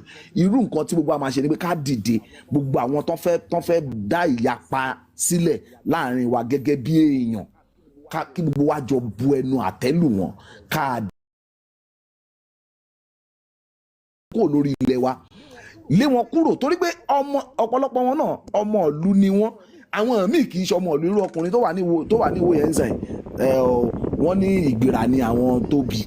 So irú àwọn yẹn ń sìn, àparí iṣu ló yẹ kán fi hàn àlejò ẹ̀ pé lágbájá ọ̀nà lẹ́yìn rè, òun ṣara wa, àwa ò kì í ṣe irú wà báyìí níbí. So nígbà tá a bá ti kọ́kọ́ bẹ̀rẹ̀ yẹn, tá a dẹ̀ rí pé gbogbo àwọn èèyàn nílò láti di Yorùbá, as in nǹkan tó ń jẹ́ Yorùbá tóbi ju gbogbo wa ṣe ń sọ yìí lọ. Nǹkan táwọn bàbá wa ti ṣe tán fi pinlẹ̀ ìlú wa, ó tóbi, ó lágbára, ó lọ́rìn, ó fẹ̀, ó kẹnú ju gbogbo nǹkan tí ọ̀pọ̀lọpọ̀ àwọn èèyàn ń ṣe ń sẹ̀yìn lọ. Àmọ́ ibi tí ọ̀pọ̀lọpọ̀ wa kàn ń jaléwé ni àwúlégbò. Tá bá ti lọ wúlégbò, tá ti rí pé òkè àwọn ìbàyéjẹ́ kan ti wà nú àwọn Yorùbá tó ṣeé ṣe kí wọ́n gbẹ̀yìn bẹ́bọ jẹ́ bíi 1840. Àwọn ìyẹn la máa kọ́kọ́, gbogbo wa ní láti, àti Muslim o, àti Christian o, àti oníṣẹ̀ṣe o, gbogbo wa máa jọ pawọ́pọ̀, àjọ pa ẹnu pọ̀, àjọ deal pẹ̀lú àwọn ènìyàn. Èyí tí ò bá ń ṣara wa láàrin wọn, tá a mọ̀ pé àwọn bàbá ẹ̀ wọn ń ṣara lẹ̀ bí kò gbàlú wọn lọ, tàbí kó dákẹ́ jẹ́jẹ́, kó má sọ̀rọ̀ kadẹ̀, kí o bá dẹ̀ máa ṣọ́ wọn lẹ́sẹ̀ pé ẹ má gbé nonsense wá sórí ilẹ̀ wa, torí tí a bá fààyè nonsense yẹn lẹ̀, ó máa pa wá run. Gbogbo àwọn nǹkan tó ń ṣẹlẹ̀ káàkiri àgbáńlá ayé, ó ti ń fi hàn wá pé àwọn nǹkan kan lè ṣẹlẹ̀ very fast láàrin wa tí a bá wà careful. So being careful yẹn làwọn ẹlòmíì náà ṣe ń di extremist pé tá a bá ti wà careful nǹkan tó ṣẹlẹ̀ nígbà yà ṣẹlẹ̀ nígbà. Ṣùgbọ́n a ní láti rokan padà sí báwo làwọn bàbá wa ṣe máa ń ṣe, báwọn bàbá wa ṣe máa ń ṣe, tí wọ́n ṣe máa ń gbégbé àlàáfíà láàrin ara wọn, irrespective of ibo ni ẹ̀sìn tán ṣe ti wá. Bẹ́ẹ̀ ló yẹ kí gbogbo wa ṣe padà sí. Ṣùgbọ́n dandan ni fún wa láti lé àwọn ìbàyéjẹ́ láàrin wa, ká lé wọn sẹ́nu ìjọba, ká lé wọn sọ́gbà ẹ̀wọ̀n, ká lé wọn kó lórí ilẹ̀ wa. Yàtọ̀ sí pé káwa fún ara wa máa bára wa jà. Kò ṣàṣà ní àwọn Èkìtì ni mo lè sọ pé wọ́n ní majority Christian. Bọ́n ṣe jẹ́ majority Christian tó yẹn náà, kò sí ni wọ́n ní Muslim nínú family wọn, wọ́n ló ní ìṣẹ̀ṣe nínú family wọn. So kí la fẹ́ ṣe fúnra wa, ṣe a máa bẹ́ orí gbogbo àwọn yẹn ni, àbí a máa rì wọ́n mọ́lẹ̀, a lè ṣe kọ́kọ́ fẹ́ everybody. Àmọ́ àwọn tán bá jó ní jàgídíjàgan tí wọ́n ń tà láti máa promote jàgídíjàgan láàárín wa, dandan ni kí wọ́n bá wọn jà, ká lè lé wọn kúrò. Ẹ ṣé. Ọpọlọ yóò níjọba, ẹ̀dá ọ̀tọ̀, ọpọlọ yóò níjọba. I really want to appreciate. Ọpọlọ yóò níjọba, ẹ̀dá ọ̀tọ̀, ọpọlọ yóò níjọba. I really want to appreciate that submission, and that's the crux of the matter. That's the crux of the matter. The idea is to raise the consciousness of Yoruba identity. That's the point of this platform. Such that even if a Muslim hears that another Muslim is doing something against our collective interests as Yoruba people, he will be able to speak against those people. That's the point of this platform. And so it's not about, and by the way, people in the comment section saying, no, something's happening in this place, Muslims are doing, we know these things. Listen, just because I don't talk about some things does not mean that we are totally ignorant of stuff. It's about priority, it's about focus. I may know the problem and decide not to talk about that problem. It's not because I don't know the problem exists. It's because I don't know if I know that talking about that problem does not change anything. We're talking about Yoruba identity here. And if we want to keep it going, we can't just have this thing where we tabernacle around problems. See what's happening here. See what they were planning to do. Okay, so what are you going to do? That's the question. No, see what they are doing. See what they are planning. And I know that Sherry, a lot as a people. And whether you like it or not, it's actually possible that some of us are actually aiding them unknowingly. And I hope that we remember this. I'll just read some things here from YouTube. Someone says, Yoruba Oba is trying, this is Mimi Joseph, says Yoruba Oba is trying to become an emir, and there's an intersection of some segments of Obaship in some towns with Islam. Some Obas appear conflicted and are now altering the histories. You're going to have to be specific about the Obas altering history. I know the one you're talking about, Sha. I know. I know the one you're talking about. There was one that did bigger than, more than what he is trying to do right now. There was a king that actually did more than what he did, and nothing came out of it. I think for me, right, I like the way Edauto put it, and I think that should be our goal and our focus. Not necessarily to. I think I'm a bit distracted. Someone says we cannot continue to be indifferent when they keep bringing trailer loads of land. So what are you going to do about it?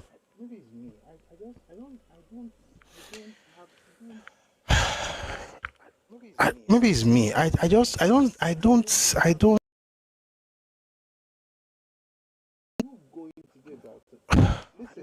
don't know. I don't get it.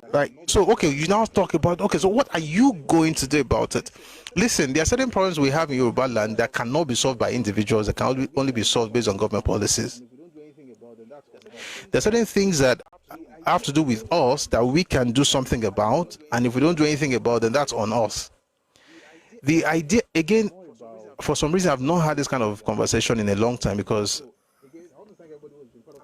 I'm more about how to make it work than to complain about it not working. So again, I want to thank everybody who has been part of this conversation, but I just want to say that the goal of this conversation is I'm going to have more of this, to be honest. I think it's important, although I'm having a headache from the comment section, because the crazy thing I noticed today, and I haven't seen this in a long time, is that people know what you're saying.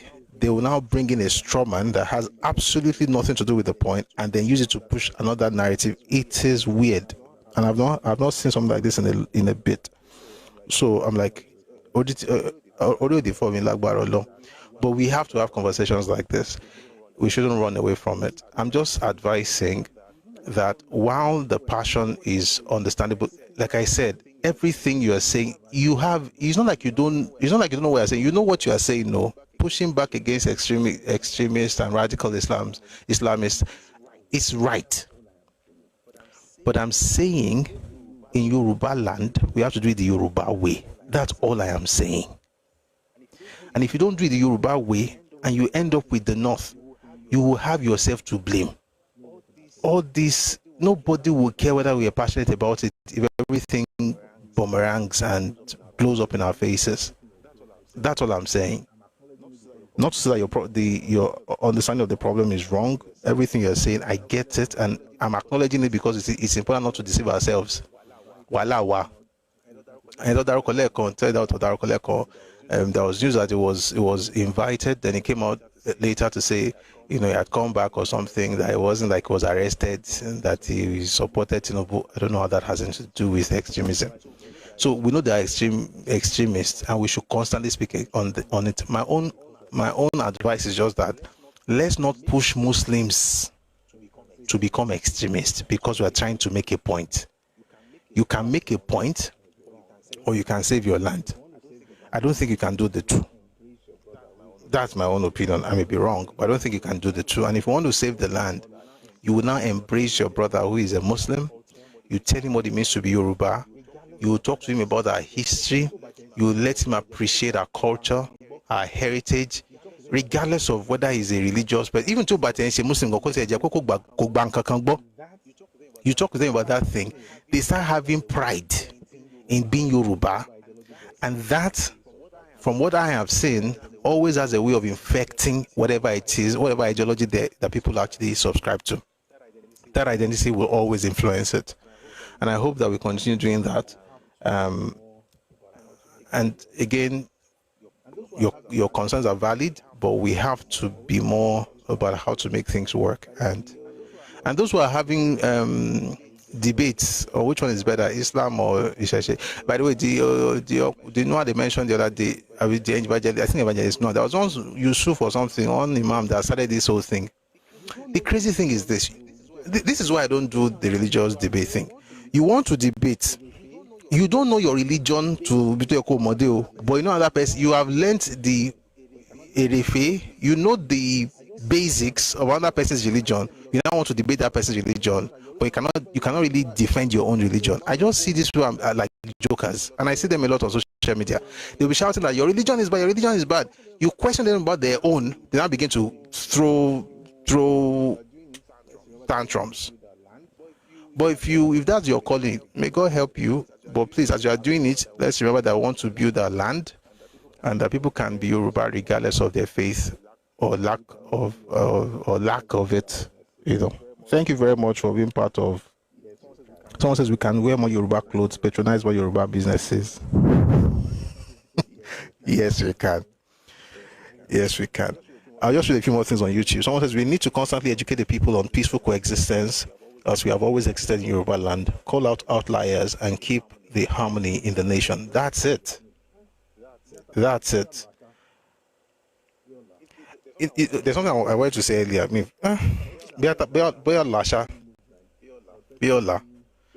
Biola, I think tomorrow, because some people that moved out of certain movements or certain sects, got disillusioned with those sects, moved out. I think they're pushing really hard against Islam these days, and good luck to you. Someone says when push comes to shove, they will choose the Islamic brothers and go against the fellow Yorubas who are non-Muslims. But we've seen it in history that when push came to shove, those people remember they were Yoruba. And my question is the same thing, and the doctor answered it. How do you ensure that those people remember that they are Yoruba first? That is the answer, in my opinion, to all these things, rather than let me tell you what is bad about your faith. If I want to talk about religious debates, maybe that would be an example, that would be an option. But I don't think a Yoruba person thinking of Yoruba land has that option, at least the way it is right now. Anyway, people need to wear more Yoruba. I would need to wear more Buba and Shoro and wear less. It is well. I hope where you are, no crane. I hope where you are, you're not wearing shirt and trousers, so because that hypocrisy they may like go. I hope you are wearing Buba and Shoro right now. But you're right. I was just joking. You're right. Babati says, preach the culture, the value. I agree 100%. Just want to read some comments. So, people need to eat more goods. Okay, people are also raising cattle, Jare.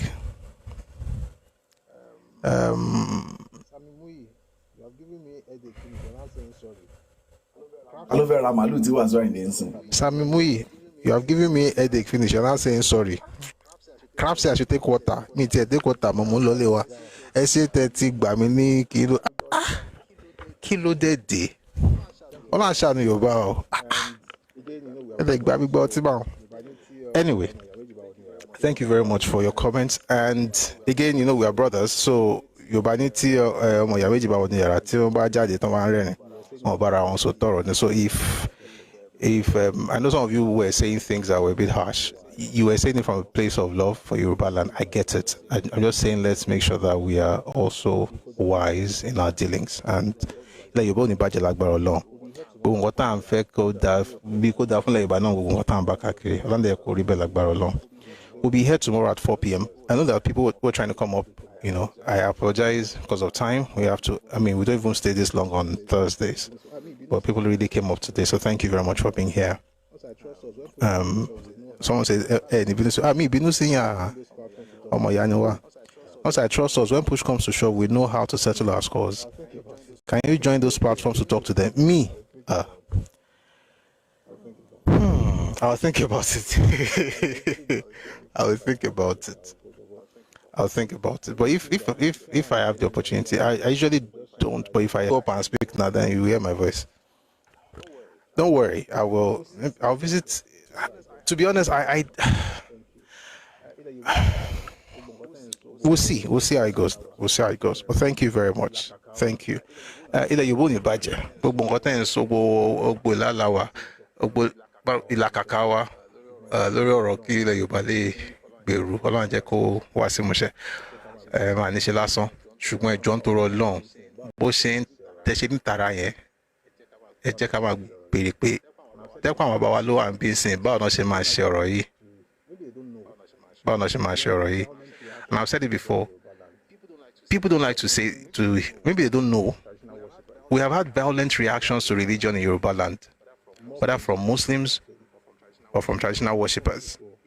We've had this in history. More from those two groups, actually. Oh boy, for me to go. Hello, can you hear me? The other phone just went off abruptly. I don't know what happened. But we can hear me now. It's quite crazy. Didn't expect that. So we might have to just be on this until the end of the session. So we have network in here. There's not even network, it just went off. I don't know what happened. But please, can you hear me? I just want to play the anthems and then call it a day. Someone says,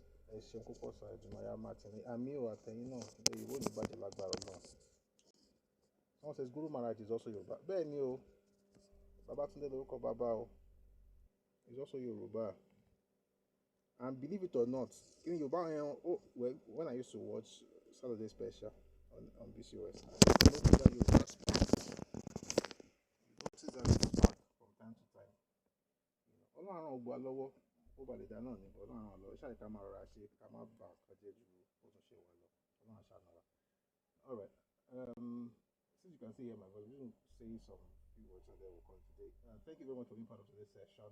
Everyone who liked the live, thank you very much for your support, whether you're on Facebook, on TikTok, on YouTube. And thank you very much for your generosity. For those who gave gifts, I noticed. Bitoro kini wà lédè báyìí. Tí n bá tún sọ̀kalẹ̀ bá máa tún kú o. Wọ́n bọ̀ ẹ́ kí n lo earpiece.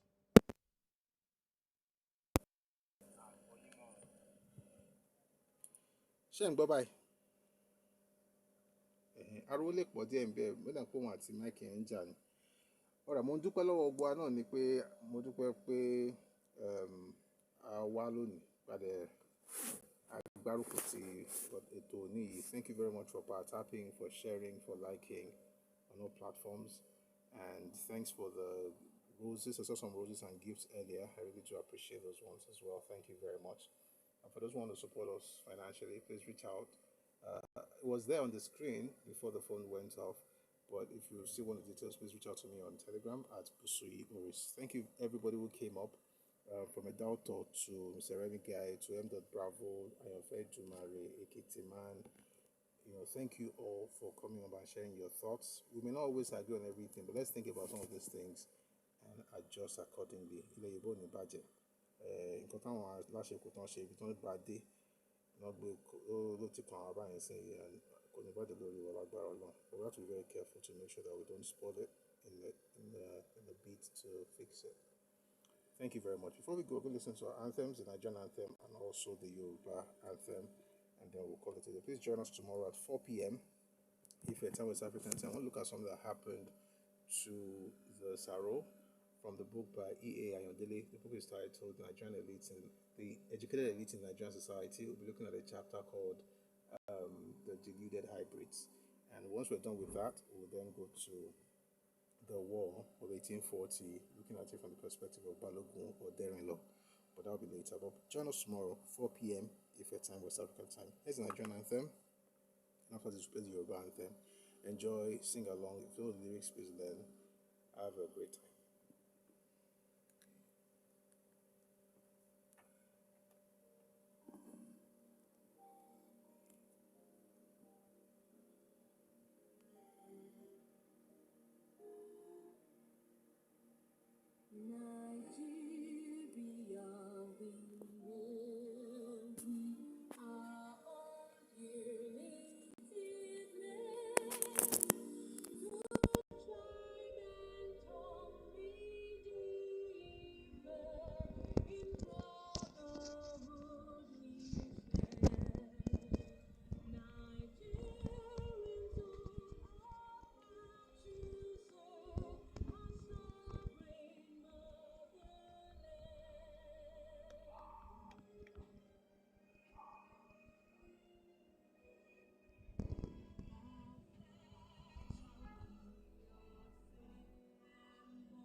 Debating on this Adani Ben, right?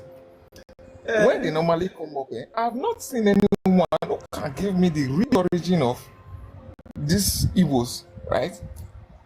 Their real origin, like where they came from, how they came about that Southeastern region is. At National Assembly, it was quite nice how it all played out. I saw a number of senators and